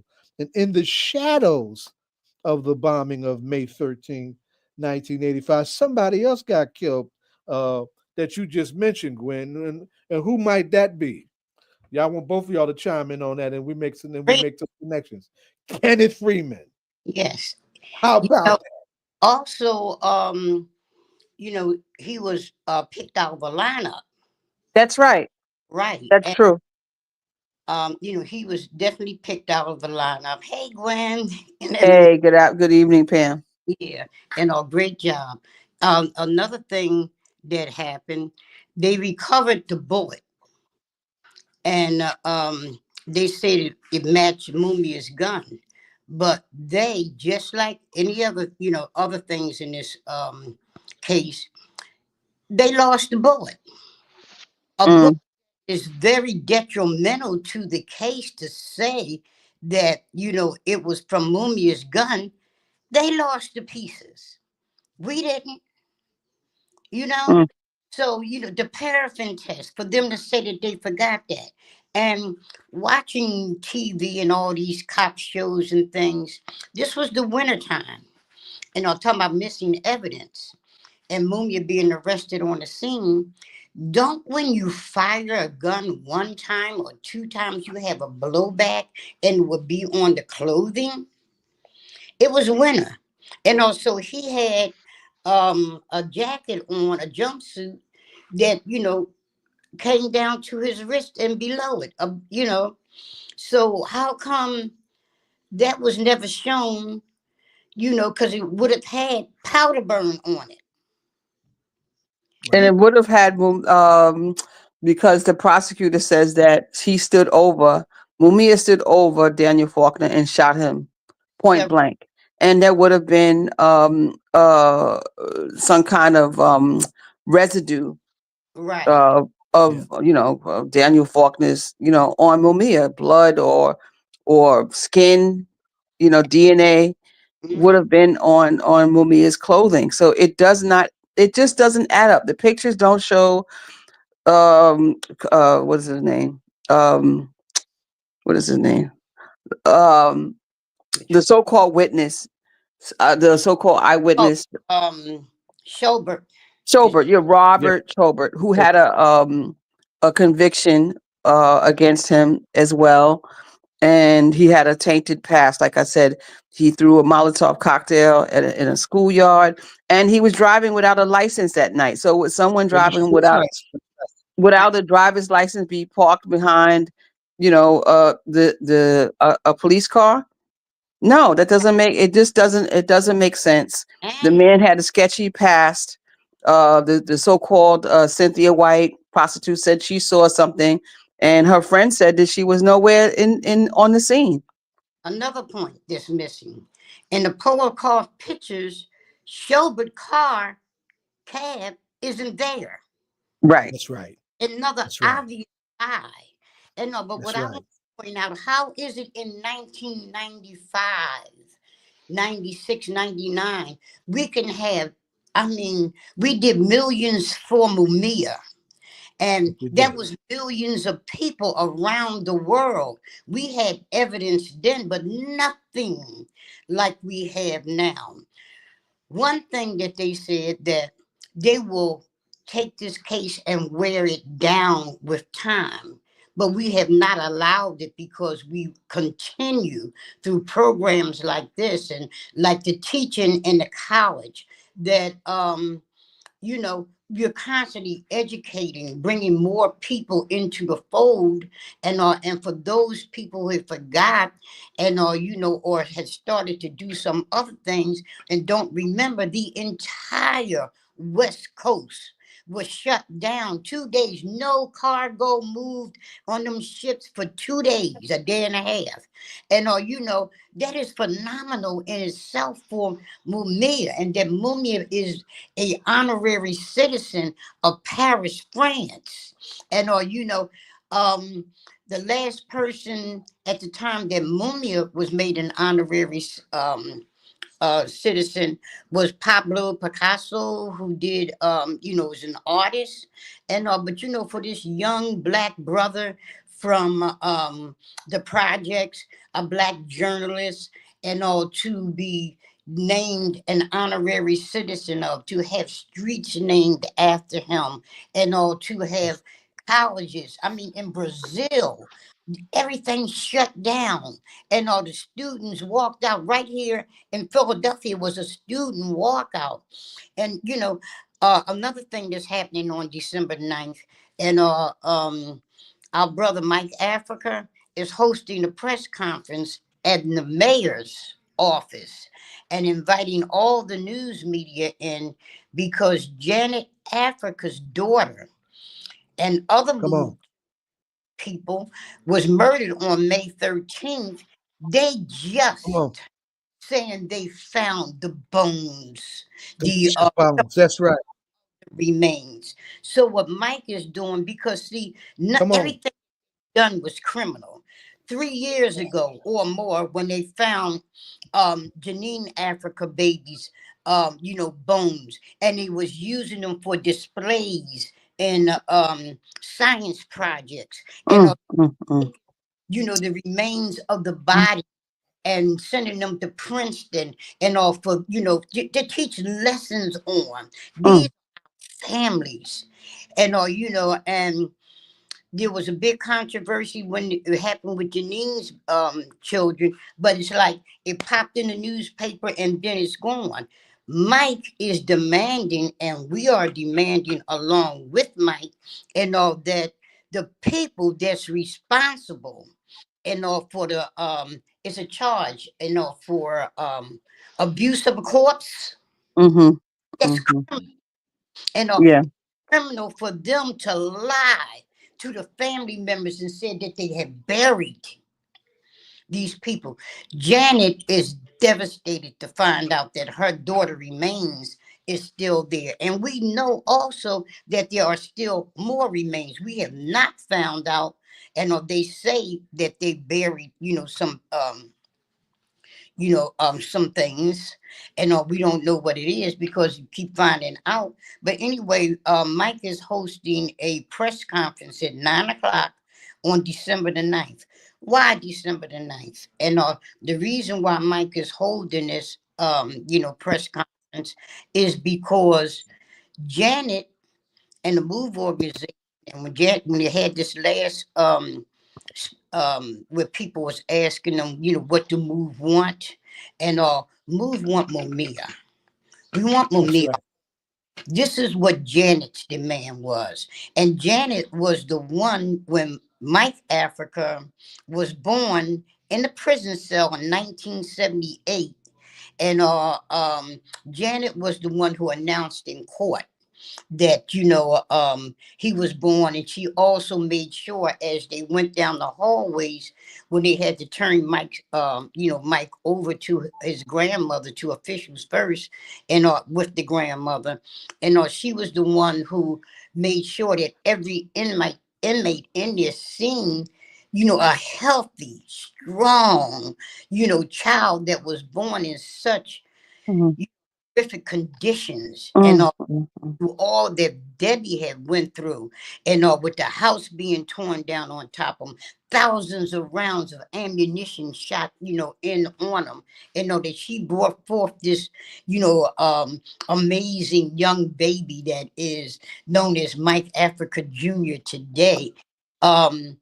She, brought him into this world, so he's and Mumia covered this, and she wants, demanding that this government, you can't bring back none of the babies, you can't bring back none of the people. We don't want your freaking money.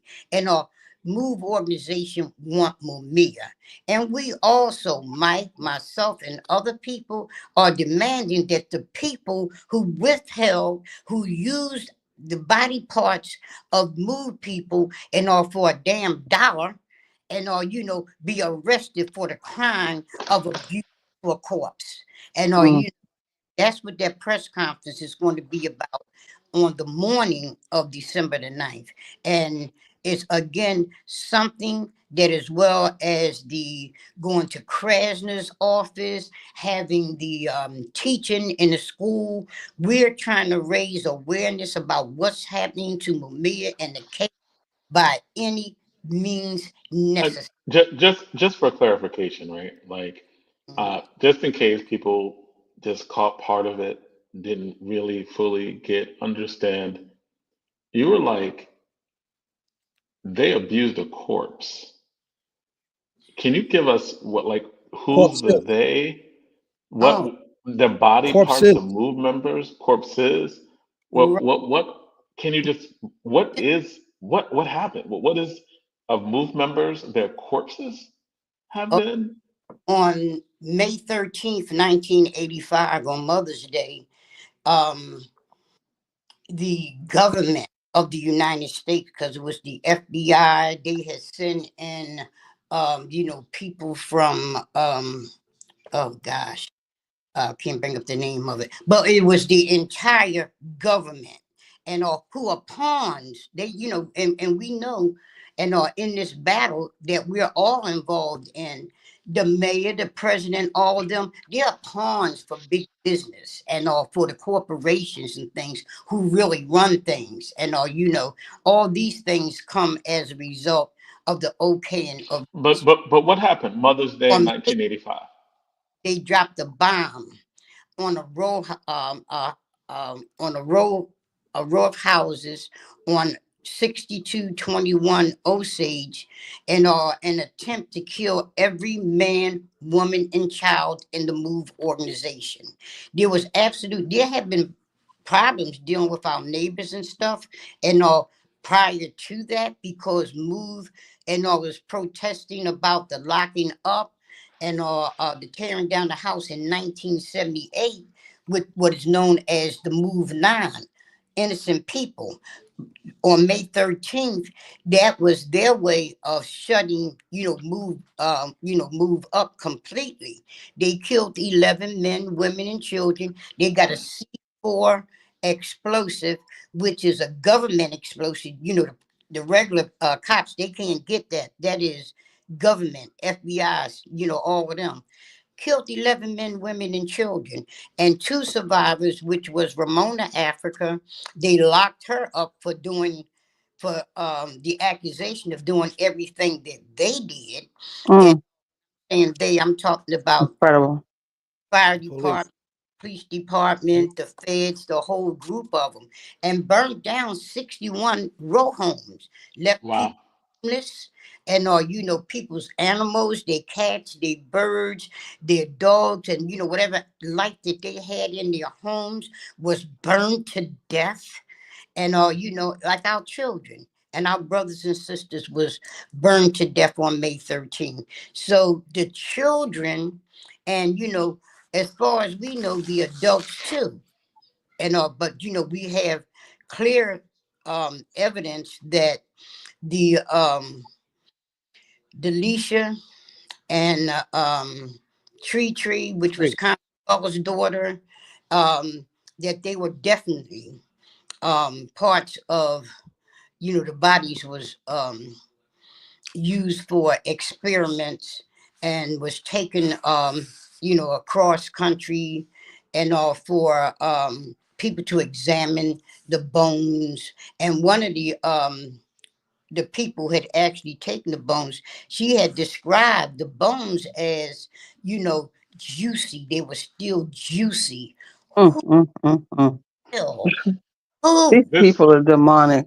Who? and this They and can, this And some of those bones were found. Are those some of the same ones that were found at University of Pennsylvania? Yeah. Same place. Yes. Who swore that they turned over everything, and we know for a fact this still isn't all of it when you talk about just Alicia. And And they put them in the museum at the University of Pennsylvania. This is from the Philadelphia Inquirer, and they are Mm. when they were covering the MOVE bombings Oh my and God. retrospectively, and they literally it is a they put the body parts in right. a museum. And They yes, sure did. Without permission, without permission It's a yes. from Jersey their lady. parents. I mean, that's grave Yeah. robbing when you think about it. And it's And that those were the bombs of everybody children that were killed. that Yes. they knew where the pounds was at. Delisha is Janet and Delbert Africa's daughter. Mm. Is Delbert Africa's daughter. Mm. So, Delbert, for everybody's benefit too, died in prison. August 8th, 78. Delbert was the one that took that beating on national TV, That's like the right. soldier he was, right? And he died Mm. shortly after he was released, right? Yeah. But we got him out in time. A And Janet couple, got out in that wave, you know. Consuela, we lost Consuela right. in the aftermath of her finding out what happened to her child. You know, because Yes. that's how trauma works. Going through It's our community, when our community gets violated like this. That and trauma of what happened to her child, how they handled that, took her out of here. Janine Africa, which I think she was about 19 or maybe 20 when the August 8th confrontation happened. She might have been about 19. She lost her on May 13th. Phil Africa was murdered. Her husband, the baby name was Phil, and her husband name was Phil. He died inside the prison and while she was in prison. And you know, That's right. it's some horrific things that has happened to MOVE. And Mumia was the one who was covering it when they told all the media, do not cover this story.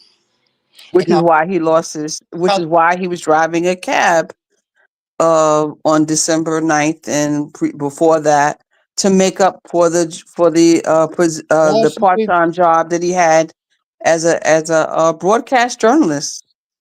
yes, So yes.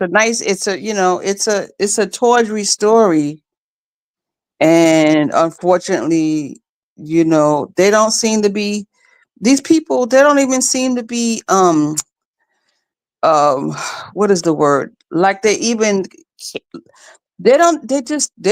stand strong. They want Mike wants to purchase that house, the house back. that lot or whatever. And Mike told the mayor, I should be able to get that property for free, considering what happened to them. And he looked in the record and said, oh, well, let me get back to you, the mayor, not this one, but the one before this lady. Let me get back to you on that. And they told him, no, you're going to have to purchase it. They have no heart. There's got to be another word for it, but just they just don't respect, Black people's lives at whatsoever. We're like garbage to them. And the fact that Ramona went to prison behind the 1985 bombing, excuse me, she didn't do anything. And the thing was, they had a federal trial, and they use words like you could not use the word bomb, and you had they used the word the entering device, and they were found liable for murder. Of course, come on. He was found liable for murder, and the judge and what the jury came up with was that these people that was found liable for murder, they would have had to come in for 11 years every week and put up $11. This was their punishment Mm. for Mhm. masterminding the horrific murder of men, women, and children. $11 for 11 years each week. The judge, I mean, people was outraged, inside I wonder, phew, well, but what the judge came back and did, he said this was cruel.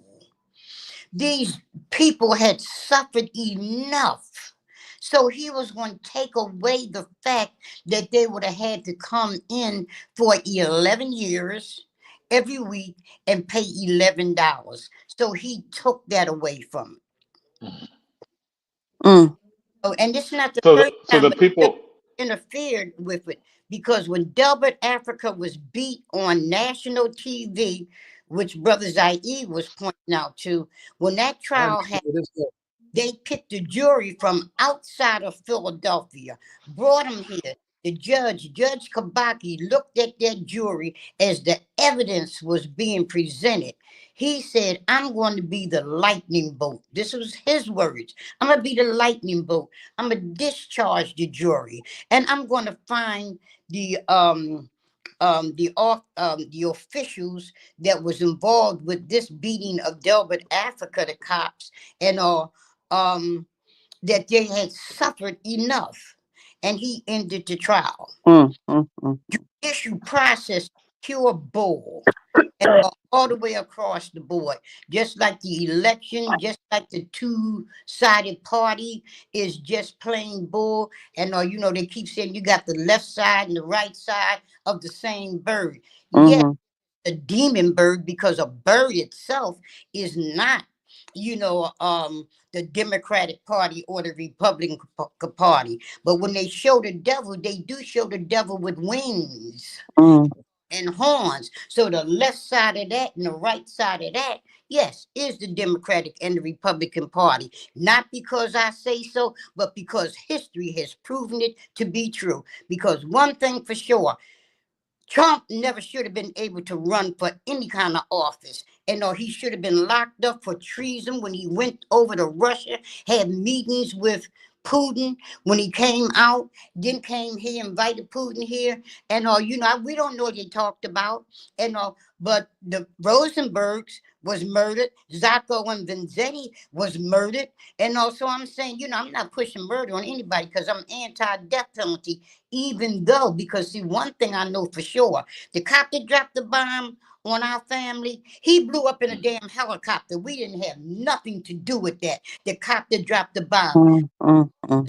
It's coming on the roofs. that Mm. Yeah. gave the orders for them to shoot in the back. His son was assassinated by some of his friends in the back of their home. We Mm. had nothing to do with it. What goes around Comes comes, around. and Absolutely. and Chickens that do come on the roofs. they call me is an MFer. Well, honey, there's a whole lot of comment that's gonna be happening, around here. But I want to say real quick before we Well, go. I just wanted to I just wanted to add something to what you were saying. Like you were saying that it was like the C4 that was dropped on the house, and how that it was a conspiracy. It wasn't just the police. Again, a tag from a headline from the Philadelphia Inquirer that looked at it is the mystery of the C4 explosive remains unsolved, right? And so no one seemed to know at that point, like how did the C4 get there, right? And you Mm. literally had a police department drop C4 on a house in a residential area, Mm. and nobody seems to know how it got there, right? And so, Somebody like, ordered it. They right, had and to so, give the order. It was right, and so by what military. and And, so what I want to say uh, to the audience, right? Because the audience might not like they might hear you, they don't know the oh, necessarily history, and what yeah, they were like, what? sure. It's a conspiracy. What do you mean by conspiracy, right?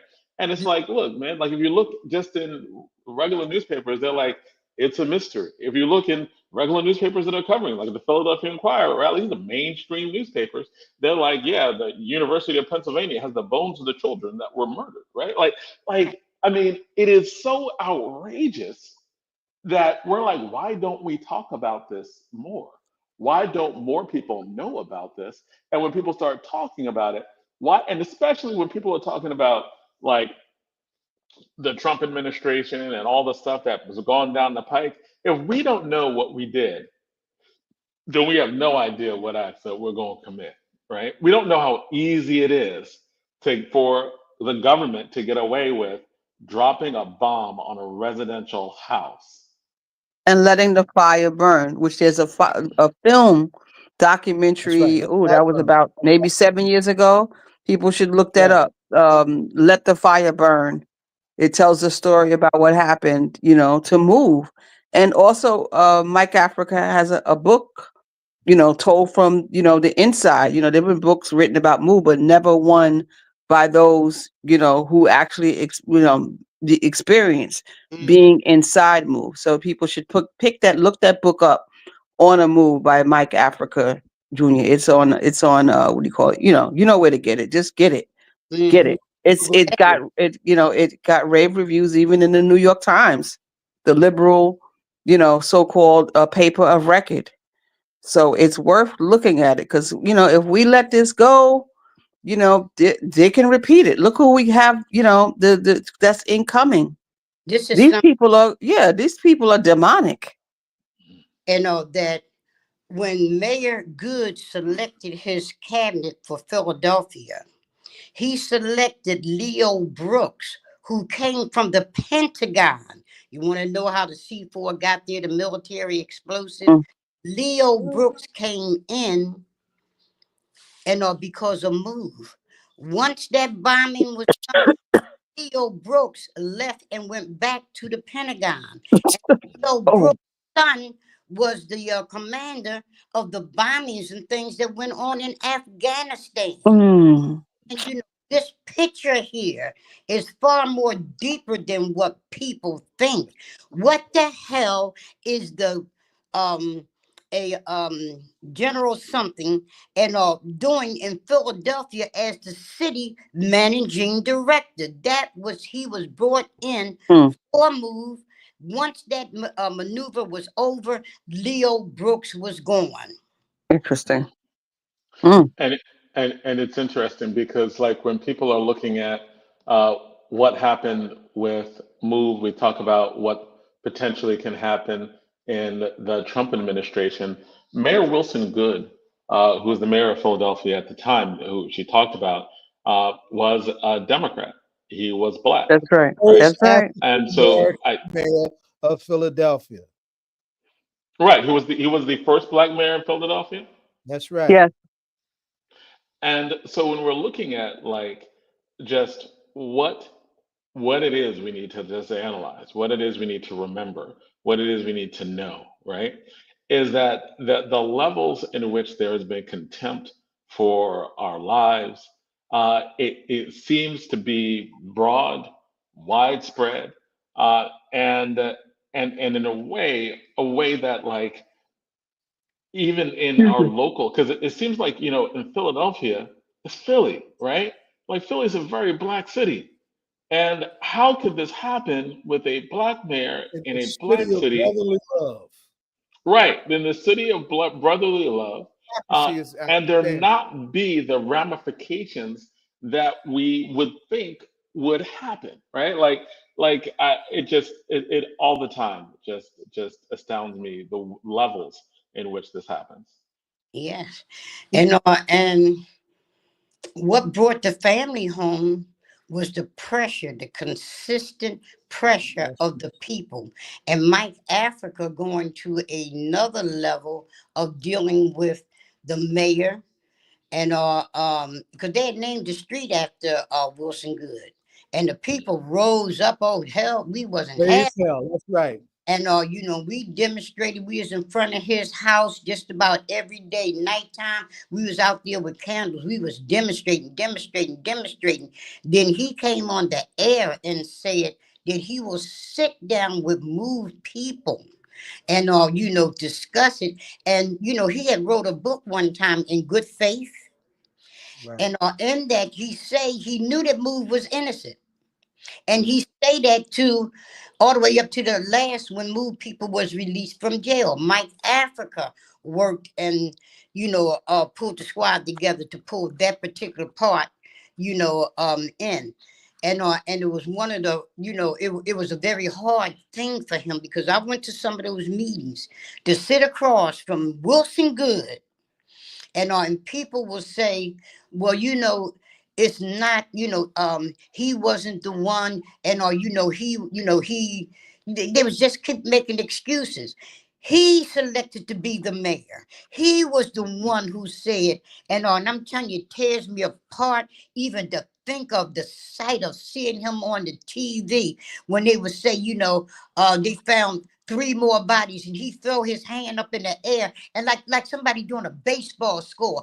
3, they got 3 more. And then to stay on national TV that he did it and he would do it again the exact same way.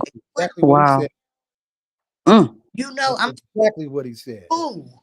And to be able to have to sit in a room with him and Mike and the children was some that we all, these were Mike's playmates, and when you think of what all happened to him and sitting there to do the work to bring your parents home. Mike made all those meetings. I can only make one, and I never forget when Wilson Good did this book, when he did the book In Good Faith. I went to an event from Dave Richardson, and when I went there, I looked. Dave Richardson. Dave Richardson was State Representative David P. Richardson. He was the stood up for Mumia. And this brother did not bow down, back up, suck up, fear of life or death or any of that stuff. Stood up and pointed to the facts. He was at the courtroom. He was bringing in state representatives and senators in that courtroom. He was rallying people to stand up for the truth. And they all did until they killed Dave. And I say this government killed Dave because on the always suspicious about that heart attack. Absolutely. He was 46. Come on. The night that they were supposed, the day that they were supposed to kill Mumia, that night, and because we beat the death warrant back through massive protests. But that night, Dave Richardson was out with some friends at a club. He got a little sick, well, maybe not friends. He got a little sick, went home. His mom had him rushed to the hospital. They said Dave had a massive heart attack on August the 17th. The day that Mumia was supposed to be executed. I'm saying, we dealing with some much heavier stuff than what people, really understand of what's going on here. The fear that the DA in Mumia's case, Krasner felt, is a real fear.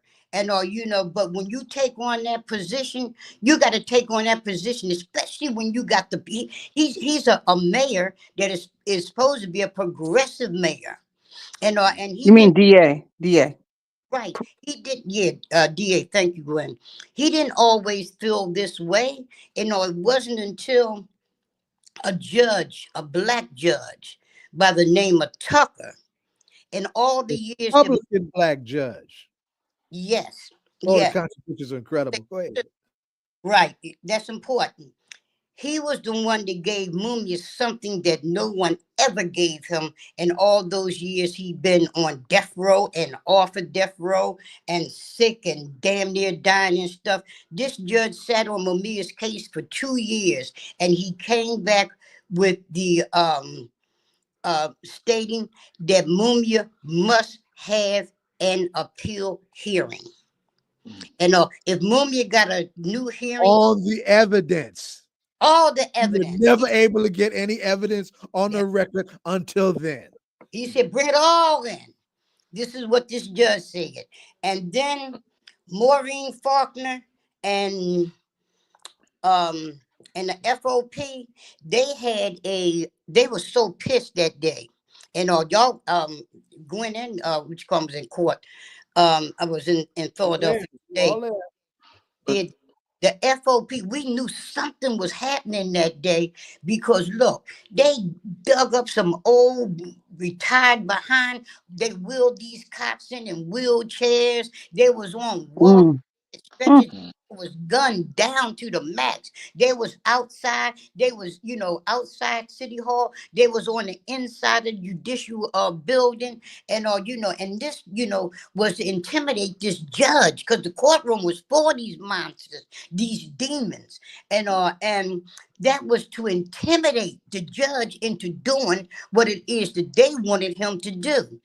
And Maureen Faulkner, when the judge announced what it was, his decision, she howled, she screamed in there, and the judge asked her to please be quiet. Now, this is Maureen Faulkner. mm, This blonde haired, brown eyed or blue eyed woman, and who has lied and said the Mumia supporters spit on her, lied and said that Mumia was in the courtroom the day that they brought her husband's shirt in, and he turned around and he smirked at her, and tears for these people. None of this stuff ever happened because they found out Mumia had been thrown out the courtroom long before any of this stuff had happened.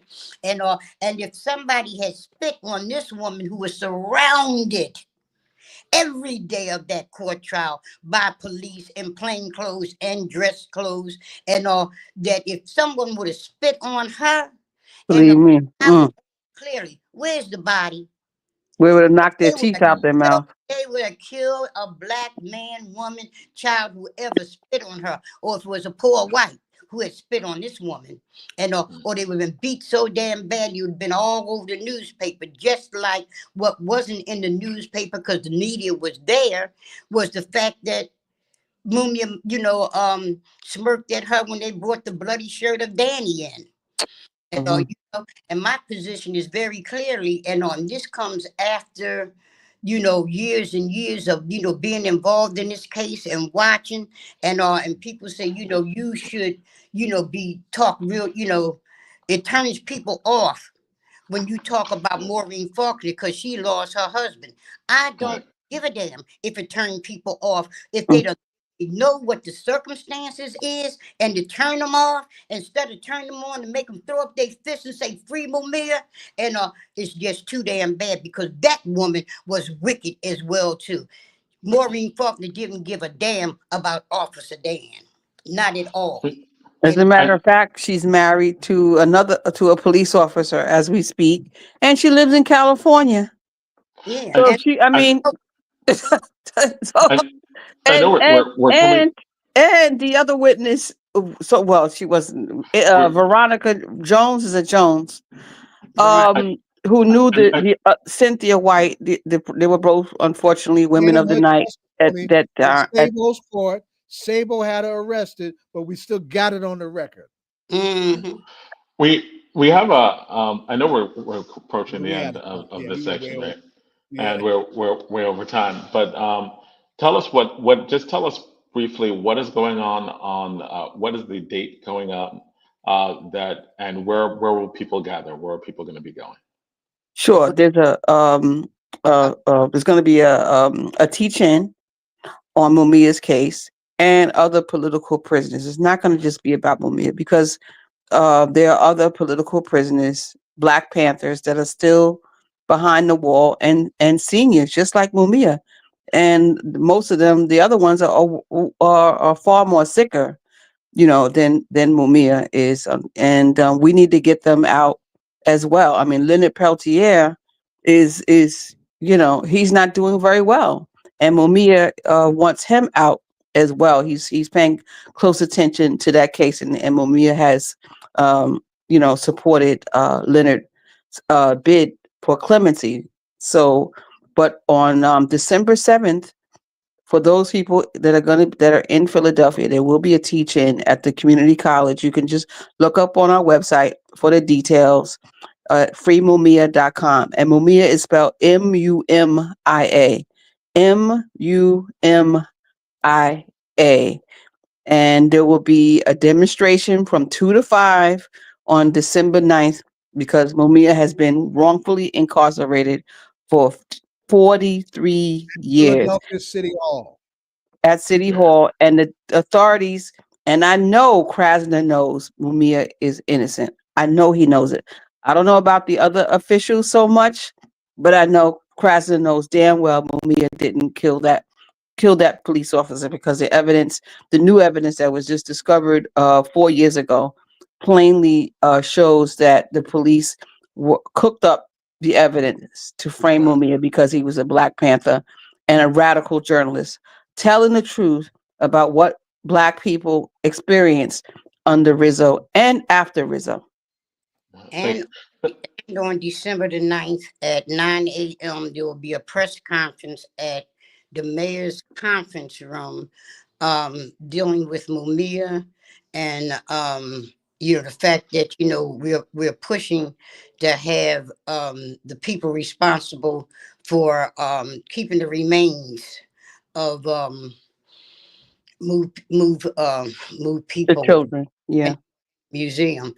And I want to say real quick, happy birthday to Akua Hampton, Fred Hampton's mama,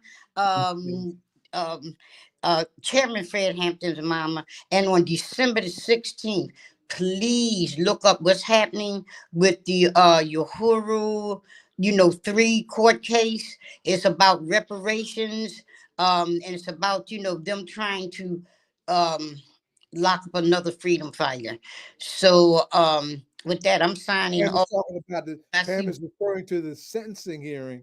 Right. For the 3, Omala Yeshitela, Jesse Neville, and Penny Hess. And we had Penny and Jesse on. It was and we're still trying to get O'Malley on, so they can tell her on. So O'Malley has been one of our long distance running struggles that goes back to the late 60s with SNCC. And still they're trying to still get cheap tickets. And on my tickets, I looked today, and they still have cheap tickets. And if you go cheap air tickets, and you can get cheap tickets like from 109 to 115, 120, and they go up. And each day they're going to go up more and more. So I advise people, give me a call, 267-760-7344, and I'll let you know about cheap tick. So I'm going to be, I know Zaire is going to be there. There's a lot of people from New York that's going down. Well, thank you. Uhuru.org. And thank you so much. And one more thing regarding Mumia. Check out his new book. He wrote a book, Beneath the Mountain, and you can hear Mumia on Mark Lamont Hill's podcast on YouTube on Sunday mornings at 9 a.m. and visit prisonradio.org to hear Mumia's commentaries. All right, thank you so much, and Thank you. We'll have you back. We'll have you back very shortly. Ask a ritual question, Jonathan, before they go. Real quick. All right, so just real briefly, because we're way over time. Favorite hip hop artist, individual group. Zaid, you're laughing because you caused him this. That's funny. All right, it's cool. I got you, Zaid. I got you. But who is your favorite hip hop artist, individual or group? Okay, I would have to say, damn, CRS. Can't remember shit. Okay. Damn. Public Enemy, Immortal Technique, Dead Prez, Del P. Mine would be Tupac Shakur. Right on. All of that. All right, thank you so much. And on the move. And we'll see you soon. Thank you. Care. Take care. Oh my goodness. It's Charles there. There you go. Reporting to duty. We're gonna do a combination of guests. I know we have Amy Torres, we have Charles Barron. Oh, she's there. Oh my goodness. We are honored to have Charles Barron. We are honored to have you on. Again, I'm calling you Councilman Charles Barron. Councilman and Assemblyman. Councilman and Assemblyman Charles Barron, right? You will always be Councilman and Assemblyman Charles Barron, because you are the probably the best legislator in the country when it comes to making sure you deal with the issue of gentrification. I remember having you on our show and you talking about that and breaking it down. in ways that I had never heard, and honored to have you. I'd love for you to also be a part of the conversation we're having, because I know your perspective on this is going to run deep with Amy Torres and talking about what's like, the top agenda on the Trump administration. And every time I hear it, it sounds so surreal, right? Because I think that when I know that Amy will talk about it from a like what is planning to happen with private prisons, detention centers, the army possibly being massed and moved in American cities to almost like go door to door hunting for people, right? And to remove. And it sounds like science fiction. It doesn't sound real, but that might be happening real soon. And the thing that always strikes me is if they do that, if that type of militarization, that door to door thing is done, that prison architecture, that infrastructure is built up, then what else is it going to be used for? Who else is it going to be used for? It just seems very, very scary. You can introduce this section and we can get to our guests. Let me go to Amy first. These segments ran over, right? It was your fault, Zay. It was your fault, Zay. It was you. Go ahead, do your thing, man. I'll take full responsibility for that. Right? That's how we get down. But Amy was relating something to me on the chat when I was trying to connect with her about another tie that she's aware of in connection with me. I want you to share that, Amy, and we'll come right to what's happening in Jersey in anticipation of the Trump mass deportation agenda. Well, first, let me say it's such a pleasure to be on with the esteemed Charles Barron. Mr. Barron, you would have no idea who I am. I was just like a tiny baby advocate in Albany way back when you were still in office. Oh my gosh! Why did you have to say tiny baby? Now I was like a young 20-something, not knowing what I was doing, getting lost in all the stairwells. So done good though. She done good. She raising hell in Jersey. But the respect runs very, very deep. I think like having this conversation after a conversation about political prisoners is so apt. I want to definitely talk about what is happening with immigrant detention in New Jersey. But before that, I want to ask if y'all are familiar with something called the 100-mile border zone. No. Talk about it. No. This is a teacher platform. I don't know anything about it. So 1 in 3 Americans live within the 100-mile border zone. And the name says it all. Within 100 miles of the border, which includes, of course, the southern border, the northern border, any seaports, but also international airports, certain constitutional protections are suspended. You can be arrested by ICE or CBP, regardless of your immigration status. Wait, this stop. applies. Hold on. Wait. Hold on. Back up. So, okay, we don't do conspiracy theories on the show, right? We don't do them. Not a conspiracy theories. We don't do them. So break this down for me. Like you just said something that's like for real? So, like, is this how long has this loophole been? If you're tuning in, if you're in the chat, Google 100-mile border zone. One of the first results you'll see is from ACLU. One of the second or third right now is from the Southern Poverty Law Center. The 100-mile border zone is a 100-mile buffer that spans the entire outline of the United States. And in this outline, ICE and CBP are given permission to suspend certain constitutional rights around search, interrogation, arrest. And within this 100-mile zone, citizens and non-citizens alike can be arrested and detained by ICE. We saw this in 2020 in Portland. Yeah, there we go. The 100-mile border zone.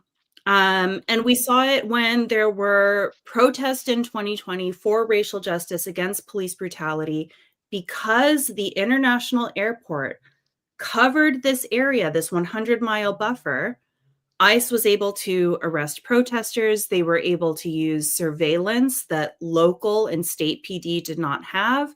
That means facial recognition technology. That means tracking people down. And this 100-mile zone completely covers, you can see it. You can see the thick red line right on the screen.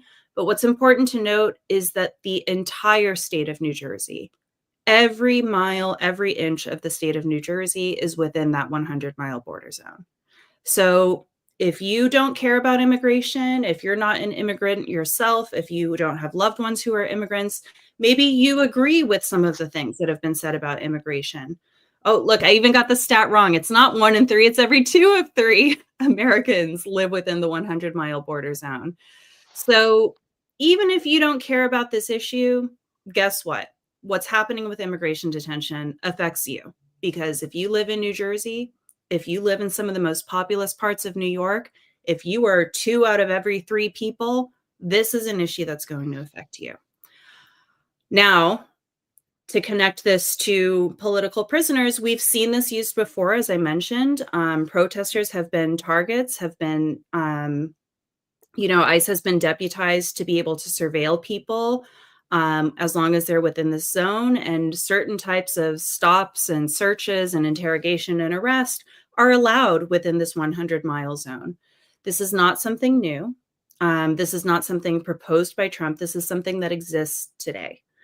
But what I'm on here to talk about tonight is the incredible expansion of immigration detention in New Jersey.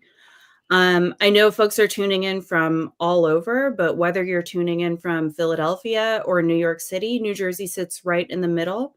And we have an international airport here that has a fixed-based operator, meaning someone who offers private hangars who contract with ICE Air, the major transport for transfers and deportation.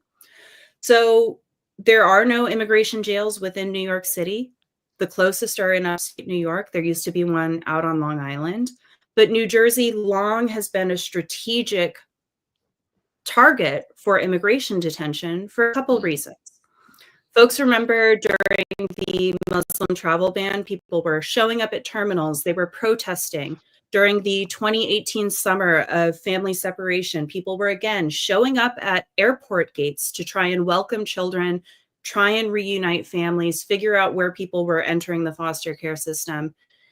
At Newark Liberty International Airport, that doesn't happen because ICE has a private hangar where they can just drive straight up onto the tarmac and deport people in the middle of the night, transfer them in the middle of the night, no or little notice to their attorneys or their loved ones. So when they're thinking about where's the best place to detain people, where would be the best place to transfer people to, they're not thinking about city. They're thinking about New Jersey because our airport is a strategic resource for them. Not to mention, no journalist times, no one from these major papers want to take the bridge or tunnel out to New Jersey. And a great example of that is in February 2020, plainclothes ICE officers tried to arrest a man in Brooklyn. It was during school drop-off hours. He was walking home. They weren't in uniform. They attempted to arrest him. And if you imagine plainclothes officers trying to arrest someone on the street, it looks like you're getting jumped, right? Right. So his Or brothers kidnapped, right. rushed out of the house. Yeah, exactly. You see your loved one getting attacked. You run out the house and try to defend them. And in the midst of his brothers running out to support him and help him in the midst of what looks like him getting jumped, ICE officers shot one of the brothers in the face.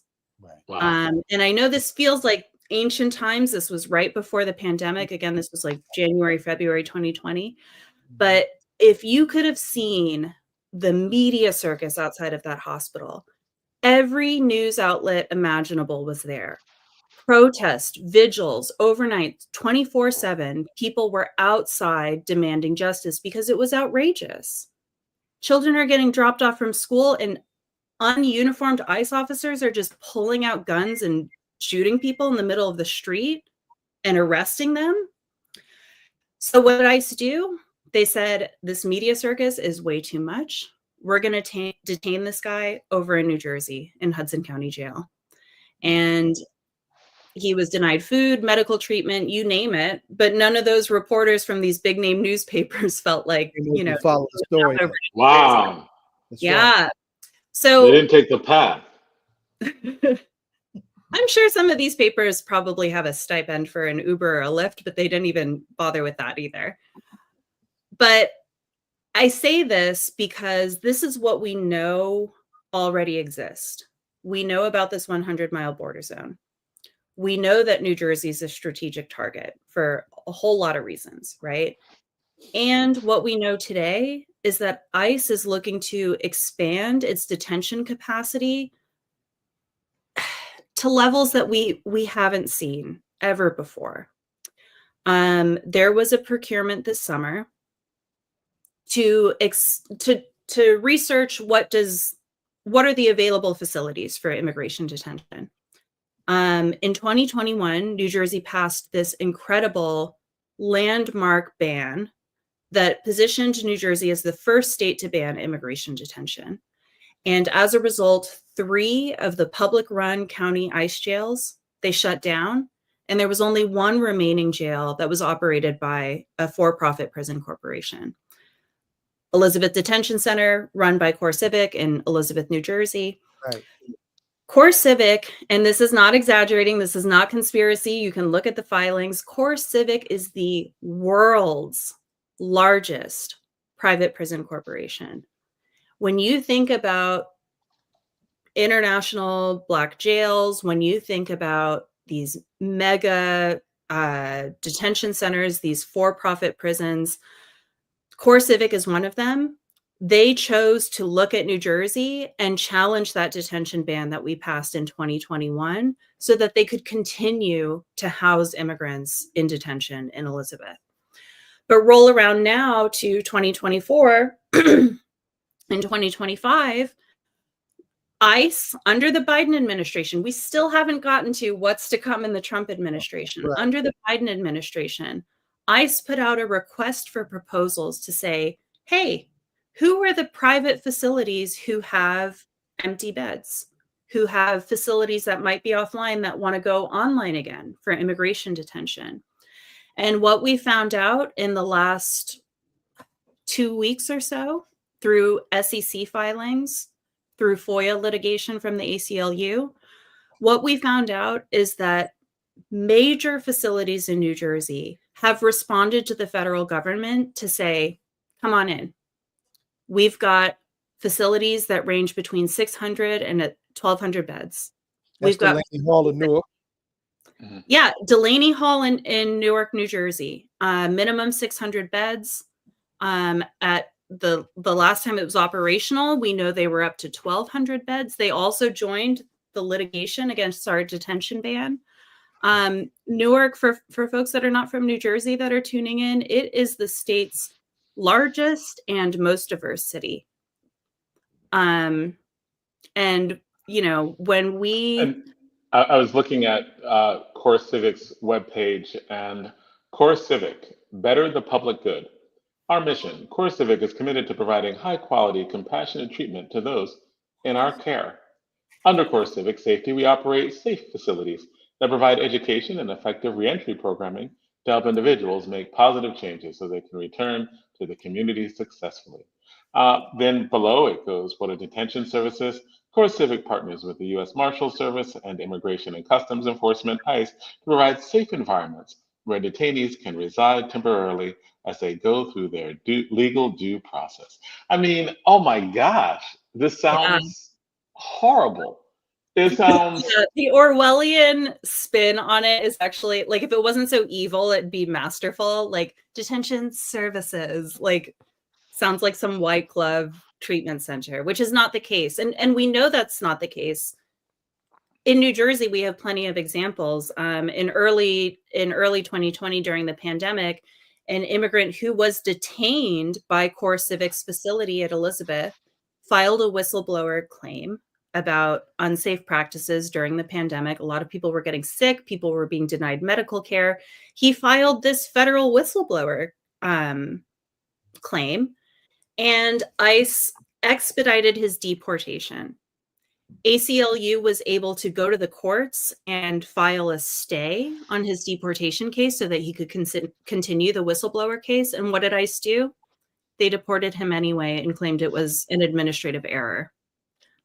So, you know, these services, these like dignified and safe and whatever you want to call it, it's spin. We know that these facilities are deadly places. And the immigration system doesn't allow for due process. You are not guaranteed legal representation if you're going through the immigration courts. So, you know, the criminal legal system has its own problems that are entrenched in part of its design. But imagine if that's the ceiling for justice and the immigration legal system exists below it. I think this is part of where we want to bring Charles Barron on, the legendary legislator, activist, Charles Barron. And we very related to the issue of immigration is seeming, right, the reddening of America, right? Like the ways in which it's gotten a lot more conservative, or at least in terms of the voting, at least that's what it appears. In New York City, it seemed that like there was a reaction. A lot of the reaction, it is said, to have been caused by immigration and the issues that happened within New York City. The mayor, Eric Adams, famously complained to the Biden administration about immigration there, right? With what's happening? What, in your perspective, what's happening in New York City, and how does that relate to what we just heard? Well, first of all, this is not really a New York City problem. It's a national problem, number one. And number two, before we get into those particulars about immigration, we got to get into the imperialistic foreign policy. You know, you cannot solve immigration by getting more money from the feds. Can't solve it by passing domestic legislation. It first has to start with stopping the American empire from its imperialistic colonialism that it's doing across the world, in Nicaragua, in Venezuela, in Haiti, in all of those countries that are fleeing here, in Mexico, are suffering from the neo-colonial or the colonial and neo-colonial politics of imperialism that is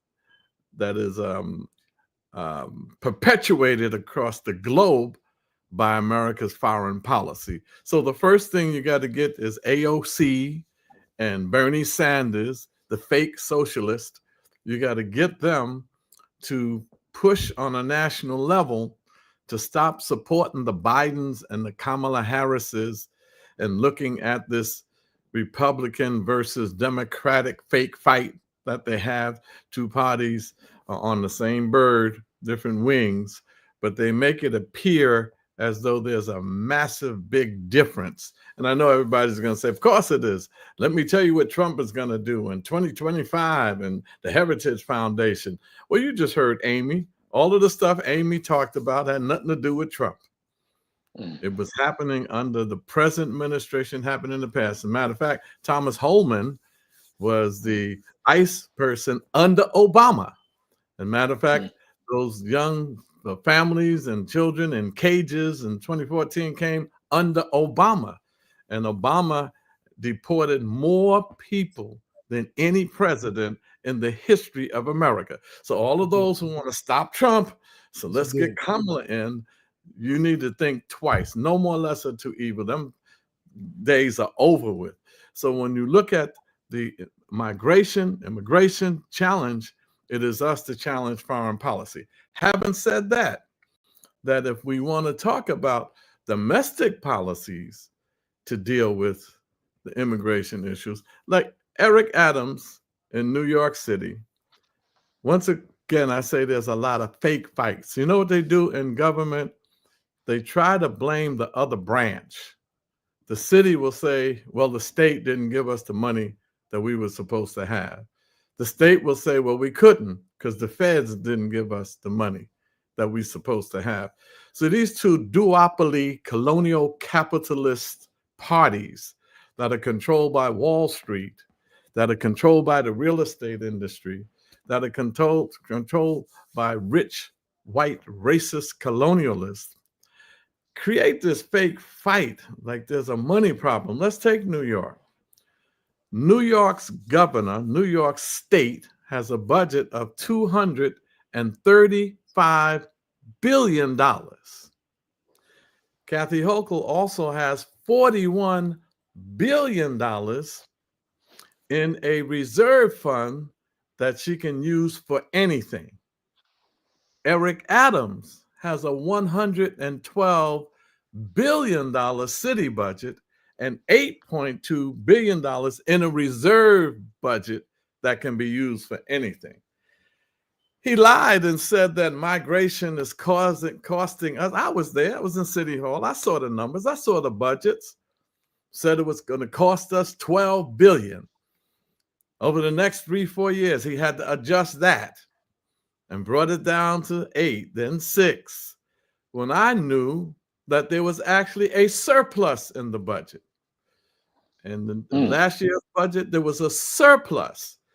Kathy Hochul was talking about a deficit in the state budget. When the dust cleared, it was a surplus. So it's really not a financial issue.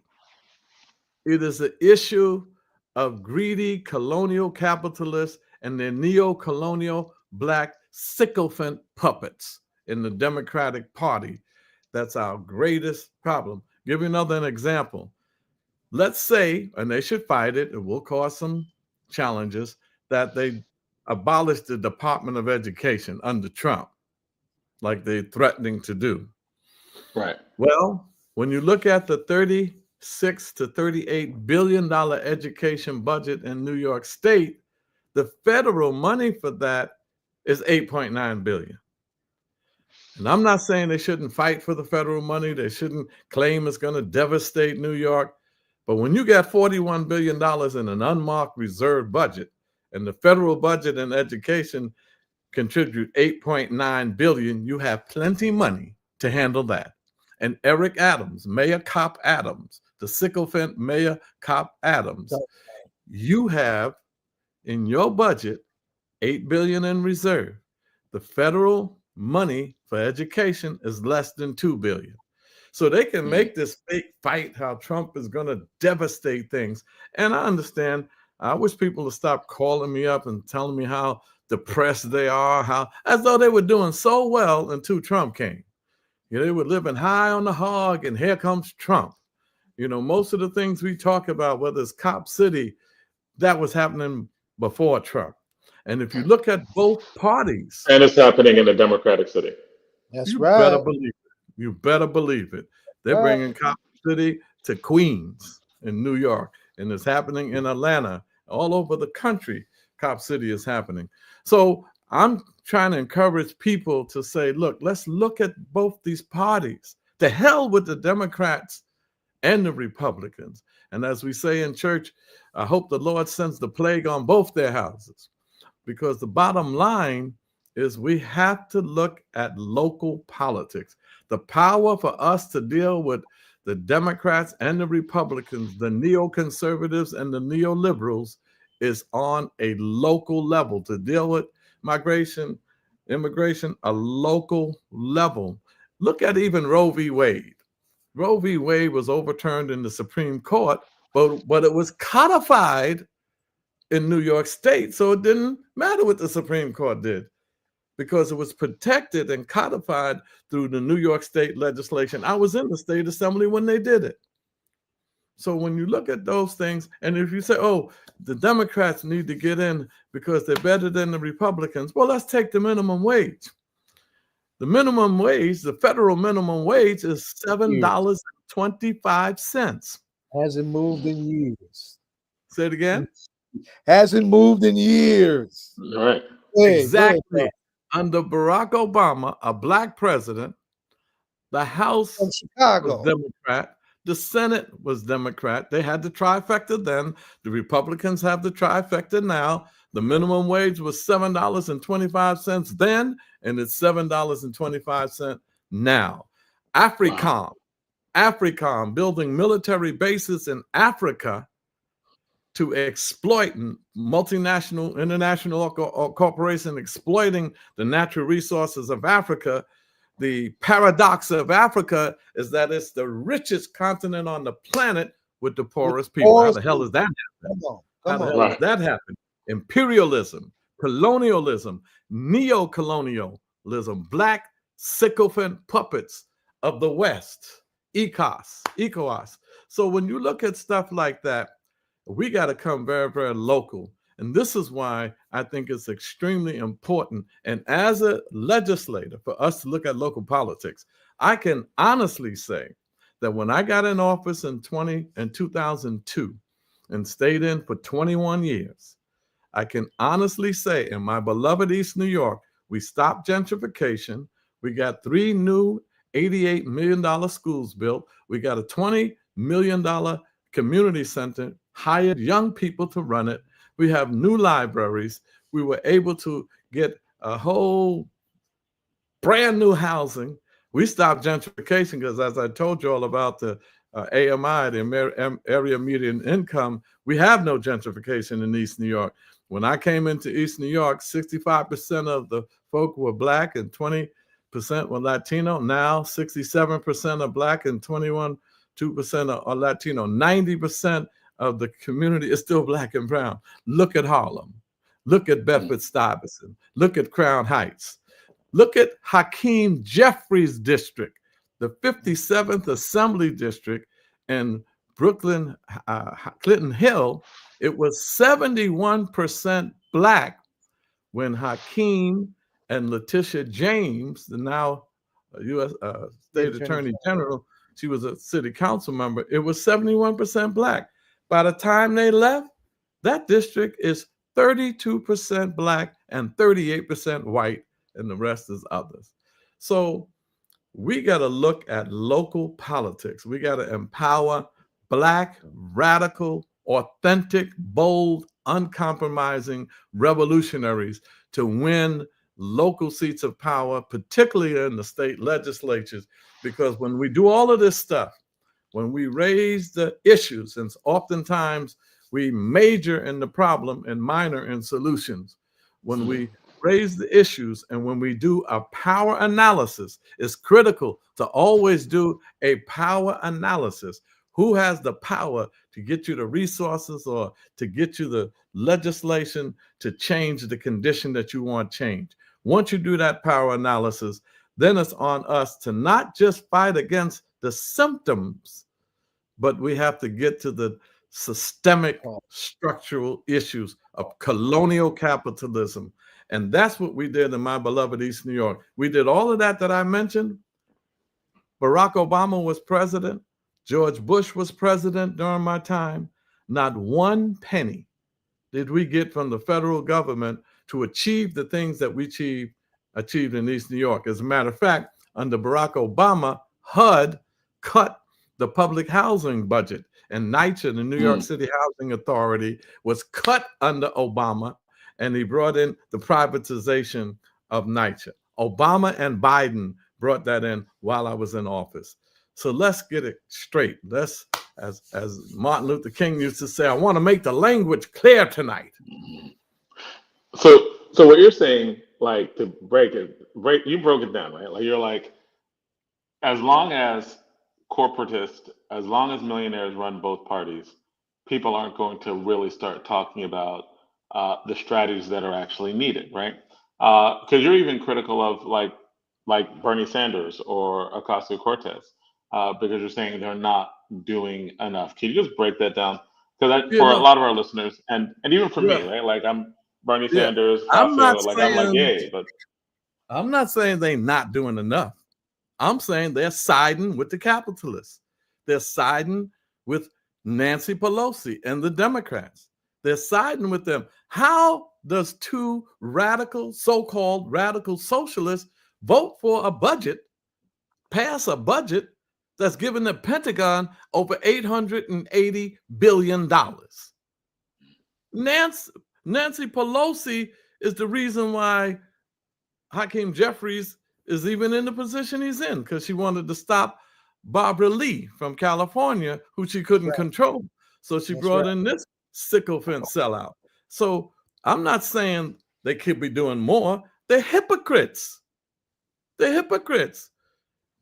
AOC came out and endorsed Biden without even going to her base of so-called progressive socialists. Endorsed him for the lame excuse that nobody should buy. We got to stop Trump. We got to stop Trump.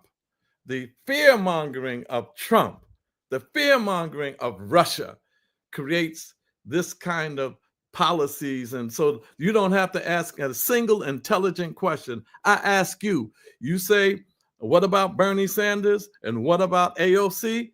Look at their record. Who did they support? Joe Biden. Look at their record. You want to find out where elected officials stand? Find out how they vote on the budget. The budget. And in New York, find out how they vote on development projects. Remember I said do a power analysis? When you know that the City Council of New York has 51 members, the majority are women and the majority are so-called people of color, Black, Latino, and Asian, and you have a $112 billion budget that the mayor cannot pass. The mayor can only present the budget to us, right? And the speaker has one vote on the budget. How the hell is that power? If you got one vote on a budget and you have a mayor who has no votes on the budget, and then there's 50 city council members that have to pass the budget, and in New York City, if they don't like what the mayor is presenting, they actually can present their own budget and pass it, Wow. and get 2/3 of the city council, which is about 30 some odd members, to agree with it, so that even if the mayor has a veto to overturn any bill or any budget, we can override his veto with 2/3 of the city council. Now that's power. So you tell me, if we have that kind of power and we got all these socialists, all these blacks, all these Latinos, all these Asians, all these people talking all of this stuff in the city council, then I ask you, why is it that out of a $112 billion budget, they let this mayor give some piecemeal, some insignificant small portions of money, not to deal with poverty, not to really deal with unemployment, not to deal with health care delivery for poor people, not to deal with housing. They passed the city of yes. That was the city of no. You know what the city of yes did in New York? It gave the real estate industry more power over the city council. Because now, Wow. let's take this. How stupid could you get? Now, if you have a R6 zone where the buildings can only go up 6 stories, and if you want to go up 8, 10, 12, 15, 30, you have to come before the city council. It has to come before the city council.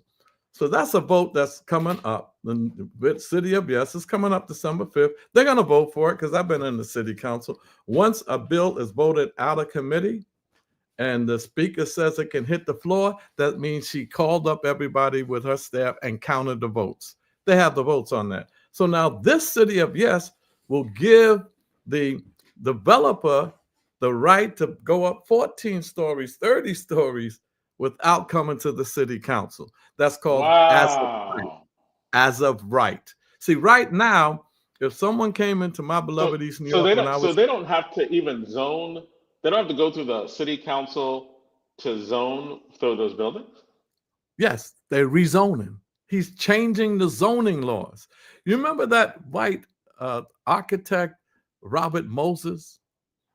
He rezoned New York City. That's how New York City got split into, Black and Latino communities and white communities up here. And he rezoned it. He got elected officials to rezone. So listen, Jonathan, if you lived in a community where the R6 that on your block, no one can go above 6 stories. That's the zoning law. And then some developer comes in and says, Jonathan, we want to go up 14 stories. We know that you're the city council member. Could you help us get this past the zoning committee, the land use committee, and the city council?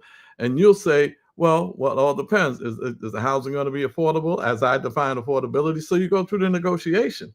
Well, now, if Eric Adams gets this city of yes passed, they can go up 14 stories as of right. So if the developer only wanted to do 6 stories, I have no power over that. He can do that or she can do that as of right. But if they want to go up higher, and if they want economic, commercial above the ground floor, that's another thing. Now with the city of yes, commercial enterprises can go up to the 3rd floor, 4th floor. You can have a smoke shop on top of your apartment because they can go up. Instead of the way it's zoned now, you have to stay on the main floor, the 1st floor. You can't do commercial above.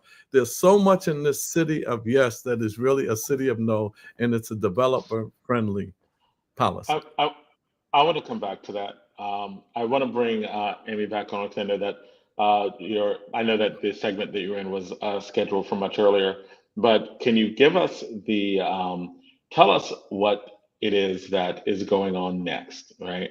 Like, what is the organizing principle that's going on for what's inevitably going to happen?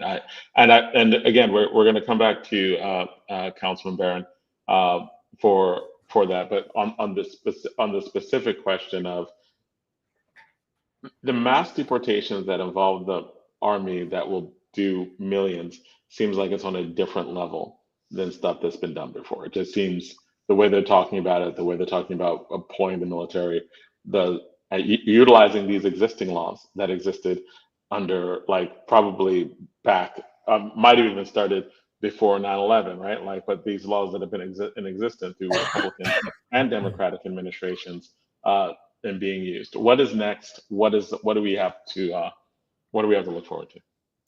Yeah, I want to call in. There was a comment in the chat about this all being interconnected, right? We're talking about City of Yes with these like massive potential development happening over existing buildings. Like, this is just the first stop in eroding some of the very few tenant protections that we already have, right? Imagine, all of the work that's going to go into electrical lines, heating, water, and all of these things. Right now, you have a right where your landlord has to provide heat at a certain temperature. Like, City of Yes is just the first and very devastating, but first in one of the many things to come. And when we talk about the interest of private development, when we talk about real estate and we talk about like private prison corporations, these things are like very closely connected with each other, because where real estate developers don't want to go, private prison corporations definitely want to go. That's right. Where property values are eroding and real no longer there, that's a perfect place to put a new incinerator, right? We see this in Newark. That's a perfect place to put a new private prison, because no one gives a shit. Sorry, no one cares about property values anymore, right? So these are all absolutely interconnected.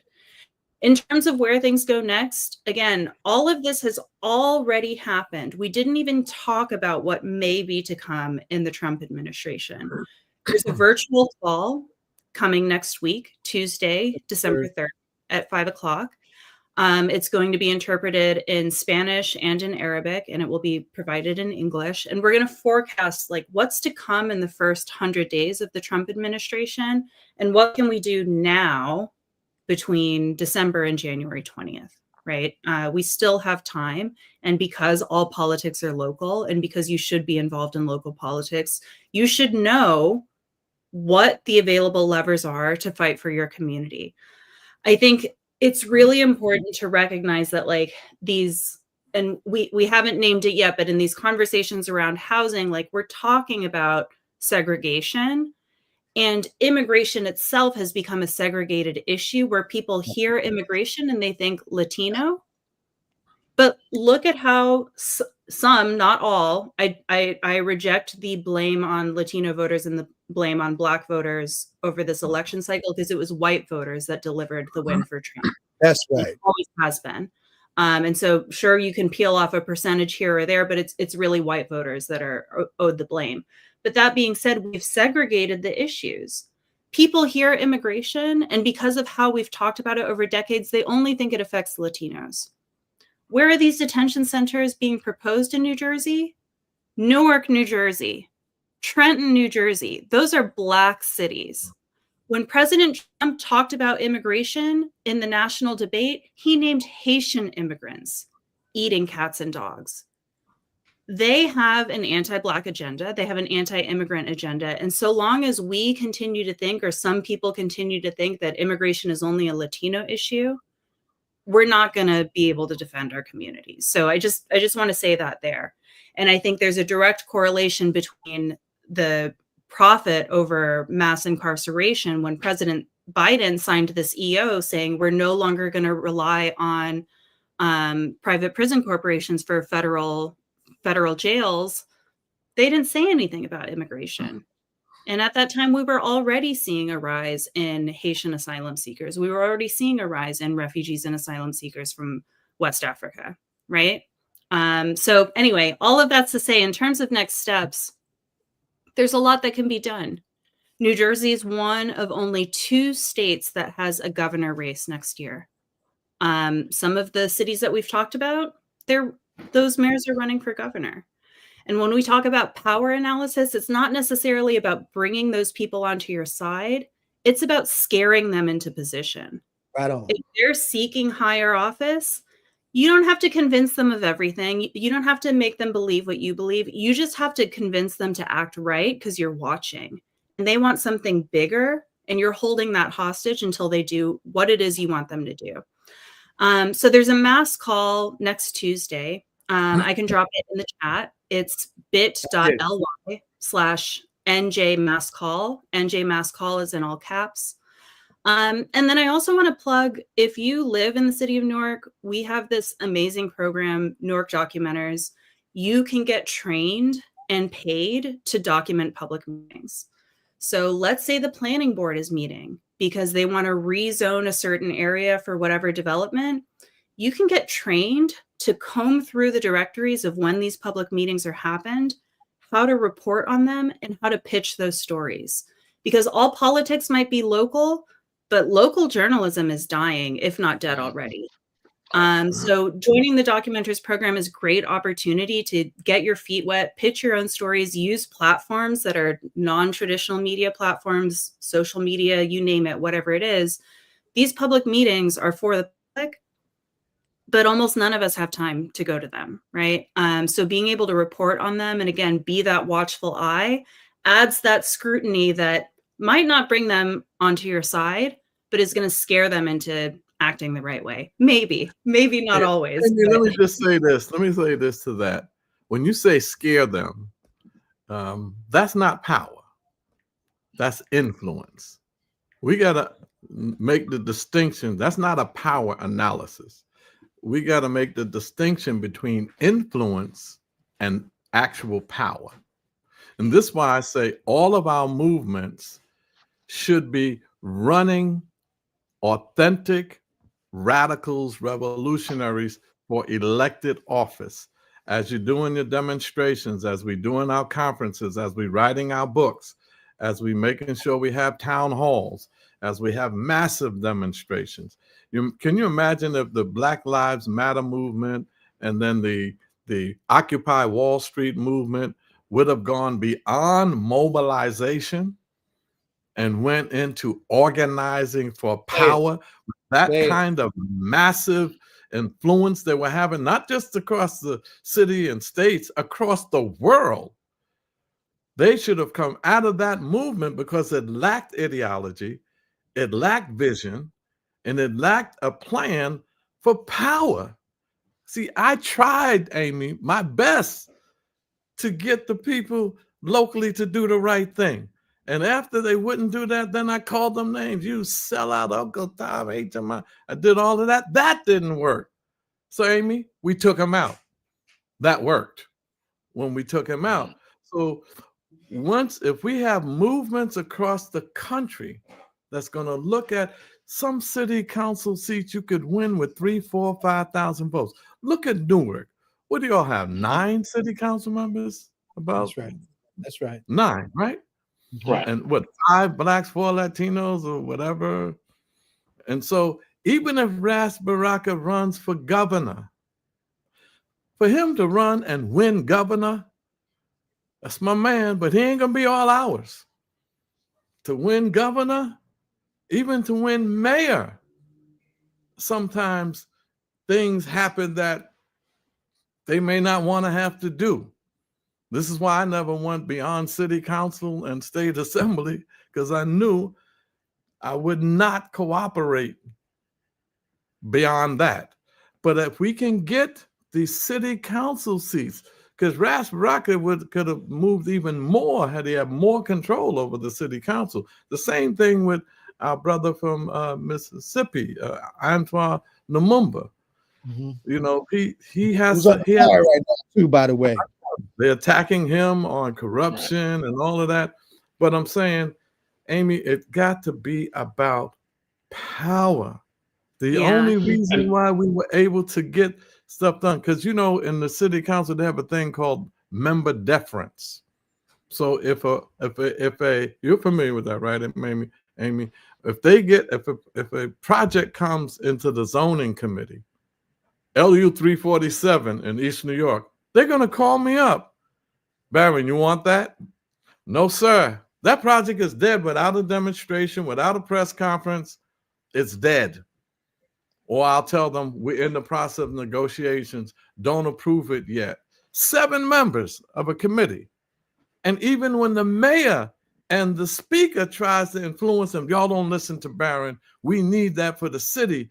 I was able to convince them. That's where the influence comes in, Amy. I was able to convince them. Yeah, to I mean, I with me. appreciate this reframe, and I take it to heart. And your note about like influencing politicians is not power itself is taken to heart. And as you were speaking, I was thinking to myself, I know this, right? Because I see how they've threatened other forms of people who are building dual power outside the system, outside the electoral system. We've seen Trump and Elon Musk talk about weaponizing the IRS. Congress just passed HR 9495. That's what we talked about before we got on. That's right. Exactly, to rescind the nonprofit status of 501c3s who are doing political work, right? And let's be clear, nonprofits are not going to save the system either. Nonprofits are not going to save our communities. So what do? They're going after mutual aid groups too. And we saw this in Atlanta. We saw this with Cop City, right? Where they're landing these crazy financial charges against activists who are running these mutual aid GoFundMes, right?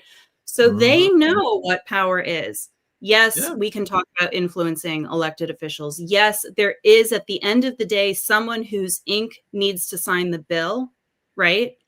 Yes, that's the system we live in. And in as much as we're creating these other systems through NGOs, through nonprofits, through community-based organizations, through mutual aid networks, the folks in charge know that that's just as powerful, right? And that's why they're landing some of the proposals that they are, which is really scary. Again, it's this Congress that passed that bill last week, HR 9495. And what I think really in what you're saying in terms of that model of activists actually running, right? Like big ups to Ras Baraka as the mayor of Newark, who started off as a community activist, who started off with the nonviolent, with the Black Mia Force and Black Mia Force, and also the anti-violence Violence Coalition. Right.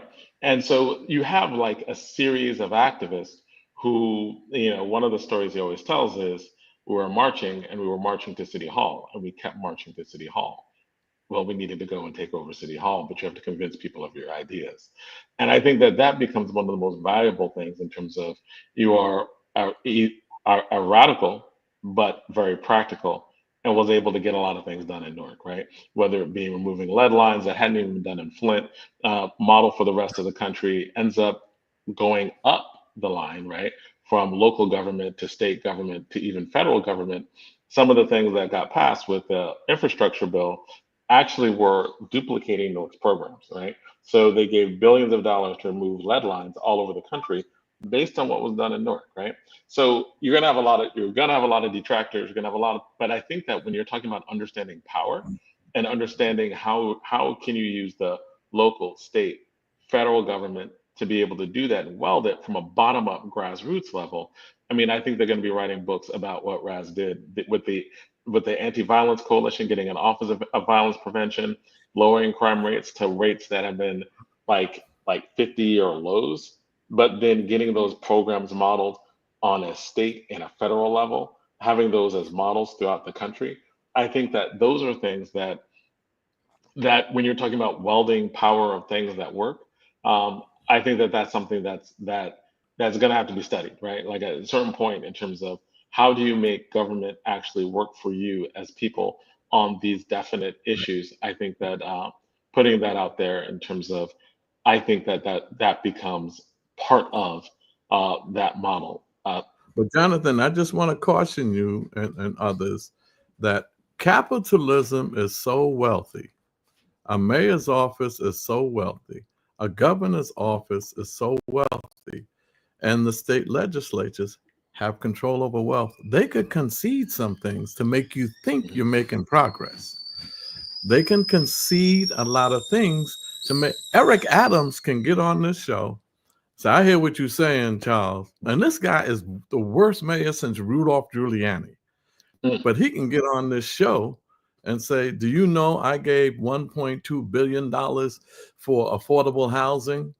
And do you know I have and supported some legislation that did A, B, C, D? There's no politician that does nothing. You know, when we say somebody, he ain't doing nothing, that's just not true. I tell people, don't even fix your mouth to say that. Give me a case in point. Every city council member in New York City gets $5 million for capital projects.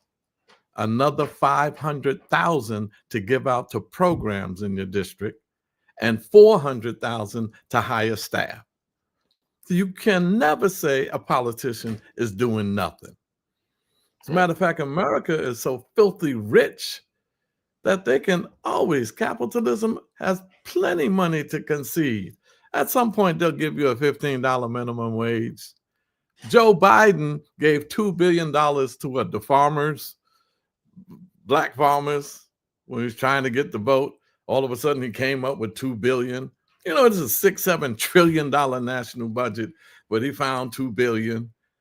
Eric is going to come up with a whole lot of things he did. And Ras, and I'm not putting Ras and Eric in the same boat at all, Right. because they're very different. I'm just saying I want to caution all of us that when we promote these things that these governors and mayors, particularly the executive branch and the city councils in the state that they do, see how much they didn't do, see how much they could have done, and see how much they actually sided with Wall Street, with real estate, with the rich, didn't want to tax.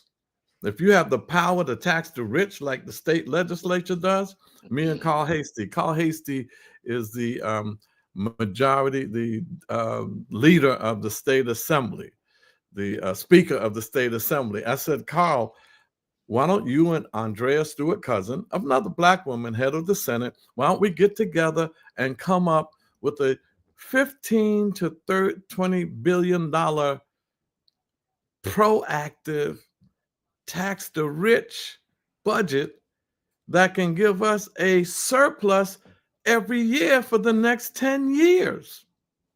We fought, we screamed and hollered. We showed him how you can do a peer-to-tier tax, on the wealthy's rich million and billion dollar homes in the States. You can do a stock transfer tax. Do you know in New York City, they have a stock transfer tax? They get about 14 to 16 billion every year from transferring stocks at 5 and 10 cents. And if we took that tax and brought it to the state, we would have a surplus every year. We can take care of immigration and everything else, getting people out of homelessness. You know what they do? They rebate the whole 15 billion back to Wall Street. So my wife, who was in the state assembly, she joined another one of her colleagues on the bill, said, how about just let us keep 50% of it? And you can rebate 7 billion to them and keep 7 billion. They rebate the entire 15 billion back, talking about they'll leave New York if we tax them. Yeah, right. That's not going to happen. So I'm just saying, we need more education on budgets, on the power of the Senate, the power of the Assembly, the power of the City Council, and the power of the executive branch. Like Barack Obama, he could have called, and Biden could have called, him and Kamala, a presidential commission on reparations. They didn't even have to go through. They didn't even have to go through the Congress. Right. Because they have executive powers. The mayor has executive powers. The governor has executive powers.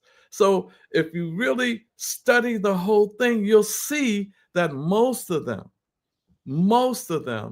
are not going to take on the real estate industry and not going to take on Wall Street, because they're more into their personal ambition, rugged individualism, and vulgar pragmatism to reach the heights that the colonial capitalists will gladly have them reach, as long as they don't talk radical rearrangement of the economic system that Dr. Martin Luther King talked about in his latter years. So they are not. No. Great food for thought, man. Yeah. No, great food for thought, right? Like, because part of the question is, should billionaires even exist, right? And there's a clear answer to that, right? Right. And who's going to be talking about that anytime soon? And is that really is the bottom line of what you're talking about, right, Councilman? Well, you know what I'm talking about, that being a realist, that they are going to exist. Make them pay.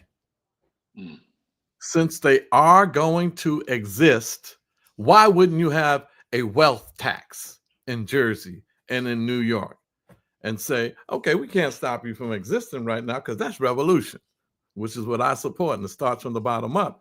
But in the meantime, we can use reforms as a tactic to make revolution, to make radical systemic change, and not fall for the symbolism over substance or personalities over policies.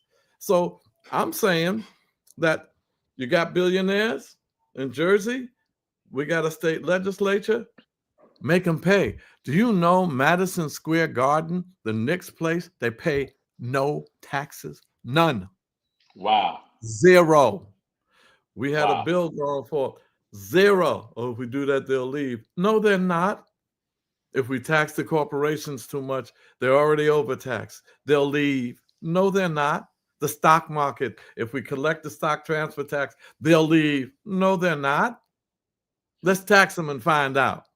Right. And even if you leave, it's okay, right? Like in New Jersey, we kicked out Amazon because we know Amazon's existing footprint in New Jersey is killing workers. Workers are dying from high temperatures in their workplaces. Workers are dying because of their lack of. So if that little portion of their profit makes them leave, great, right? Because they're part of a deadly industry. So I have to leave, but I wanted to this note we about. all got to wrap up. We all got to wrap up. True. Yeah, I'll say this, and I don't want to close it out because I'm not good at closing things out. But I think this like attention to how numbers get spinned is really important, because politicians are going to come to you and they're going to say XXX million, and you're going to think, oh my God, million. But then you see the whole piece of the pie, and it's exactly as you said, Mr. Barron, it's in the trillions, right? Yes. That millions doesn't look so great anymore. And That's to right. give you another example, let's think about where we are today on the immigration conversation. President Biden took office in 2021. The Senate race in Georgia, the runoff hadn't yet been called. He pledged on the campaign trail pathways to citizenship, ending for-profit immigration detention centers. Yeah. And then it was March 2021 that Governor Abbott launched Operation Lone Star. Operation Lone Star litigated in the courts, lots of things holding it up. Pieces of it went through, pieces of it didn't. But that doggedness to go after the issue with the most cruelest intent and giving airtime to the most dehumanizing language completely changed how we are talking about immigration today in 2024. Greg Abbott didn't need a whole lot of time, right? He waited 2 months into the administration to say, you know what, I'm taking control of the conversation and maybe I'll change what happens by 2024 when Joe Biden, and who could have foreseen, but is running for re-election. So now is our time. Are we prepared for January 20th to take control of the conversation? Are we prepared in the early days of those 100 days of the Trump administration to take reins of the conversation? Because I'll tell you what, Greg Abbott started that in 2021. And by 2022, Mayor Eric Adams, who was billed as the new darling of the Democratic Party, was saying that migration was a threat to the very existence of New York City. That's right. You cannot tell me It's immigration city in the country. You cannot tell me that 250,000 at top estimates, it's 300,000, low estimates in the low 220s. 220,000 immigrants are hurting your city in 2024. Ellis Island, is its peak of operations, was admitting over 10,000 people a day in 1907. You're going to tell me that your city is worse off in 2024 than it was in 1907? That's a condemnation of your policies today. It's not a condemnation of the folks that are coming here just as they've always come here at much higher rates, at much higher volumes. It's a condemnation of the policies that we have today. And that's how this housing and real estate, because in New York, we're talking about these shelters that are getting protested, churn to kick and evict people out of their shelters before they even are able to get their work authorization. This is all part of the same thing, so that you get bused from the southern border to New York City, you get evicted from your shelter, and you get detained in Newark, New Jersey. It is all part of the same process, because they're thinking ahead in ways that we aren't always doing, because we're so on the ground in the firefighting. And let me tell you something else that, Amy, we got to really be careful of this around immigration. There are poor people, Black people, Latino people in shelters already in our cities. Right. So when I say to my beloved East New York, hey, come on now, we got to be cool with the immigrants, because they're us. They're Haitian, they're Caribbean, they're from Africa, they're from Mexico, they're from Nicaragua. That's our people. What do you mean, those folk? That's us. They say, yeah, Charles, but they're giving them vouchers. They're giving them this, they're giving them that. I've been in the shelter for 10 years and they ain't giving me nothing. So now we got to make sure, and this is why they had some shelters they wanted to build in East New York, and I don't have no power to stop that. They do have a fair share policy that you have to have a fair share. You can't oversaturate a single community with shelters. So you can't build 14 shelters in East New York and Brownsville and Harlem and none in a white and Asian sections in Brooklyn. Bensonhurst. You can't say Bensonhurst has no shelters, and yet our communities have 14. There's a fair share clause. So when people see that, then they say, well, wait a minute, if you need more shelters for immigrants, I tell you, and I told the mayor, this is how you can solve it. We have people that have been in shelters for decades. Anybody that's getting subsidies, free money from the government to build housing, require them to have 20, 30% of it for the unhoused in shelters. And then when those shelters clear out, then you can use those as temporary housing for those who are coming in and get them out. So you'll have a nice cycle of getting people out. You can't say you're going to build 200,000-300,000 units of housing. Well, a third of that, I think, 100,000 should be for those who are unhoused in shelters, and they should get the same free money. And when we get free money from the government, it's welfare. When they get it, it's something cute, subsidies. Well, either we all on subsidies or we all on welfare. So if you would give, and when it's the rich incentives, right? That's right. That's right. Yeah. If you can give them subsidies, then let's get our people out of the shelters, get them into permanent housing. Do you know, Jonathan and Zai, they can get $3,000 a month for emergency housing in a room, as opposed to building an affordable apartment and pay $1,500 a month. They get more for emergency shelters than they do for permanent housing. And that's an old form. Right. That's the stuff we could change. Backwards. Money going that's the up stuff and that would out help instead of money hotel people, but not help people themselves. Wow. But it's also not. It's not about the person in the room. It's about the question of why isn't there affordable housing? I know that we're way over. Sorry, I don't want to. I know we're way over time on this. All right, cool. So we're going to ask our ritual question, and then before we end the program. Tupac, Dead Prez.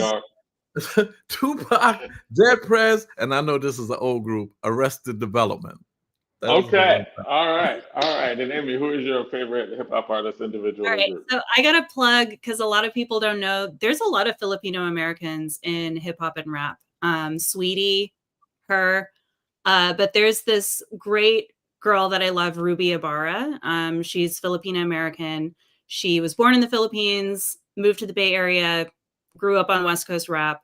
And then she started a record label for like emerging Filipino American artists. And I really like her. She's awesome. But yeah, always got to plug the Philam connection when I can. All right. Well, thank you. Much appreciated. We'd like to thank all of our guests who came on today. We had a packed show. Thank Congresswoman LaMonica McIver for coming on, telling us about what our first days as a congresswoman were. Thank you also for thank Orange Mayor Dwayne Warren and talking about the governor's race and his support for Baraka. Thank you much to Pam Africa and Gabriel Bryant talking about the anniversary for Mumia and that incredible segment that gave us so much history as well. And also thank you to Amy Torres and the legendary Councilman, Assemblyman Charles Barron, who we are always honored to have on. We learn so much from you every time you come on. I'm still talking about when you talked about what you did in your own community to prevent gentrification. I think that should be a clinic. They should write a book on that because I think that is just not talked about enough in terms of how to use government and how to use. Right. Is it not elevated enough? Well, like it has to be elevated because it's one of the, I think it is a national success story it is also a success story of how to be an effective politician for your community and the importance of local politics and the power, right, that local politicians and local people have to keep their communities the way that they want their communities to be. Right. So thank you for coming on again. Thank you. And I want to invite both of you to come out to East New York. Come on now. I want to give you a tour of what we did so you can see the buildings yourself. You can see the parks, the libraries. It's going to blow your mind. Talking about it is one thing. Seeing it is another thing. So come on, say y'all hook up. Come on out. Let me give you the tour. Okay. At some point, we might actually just have to do a show from out there. And that would be great as well, right? So we can talk about putting that together. Absolutely. All right. Thank you. Thank you so much. Thank you so much. Right. Bye. And until next week, or actually until a couple of weeks from now, good night And see you soon.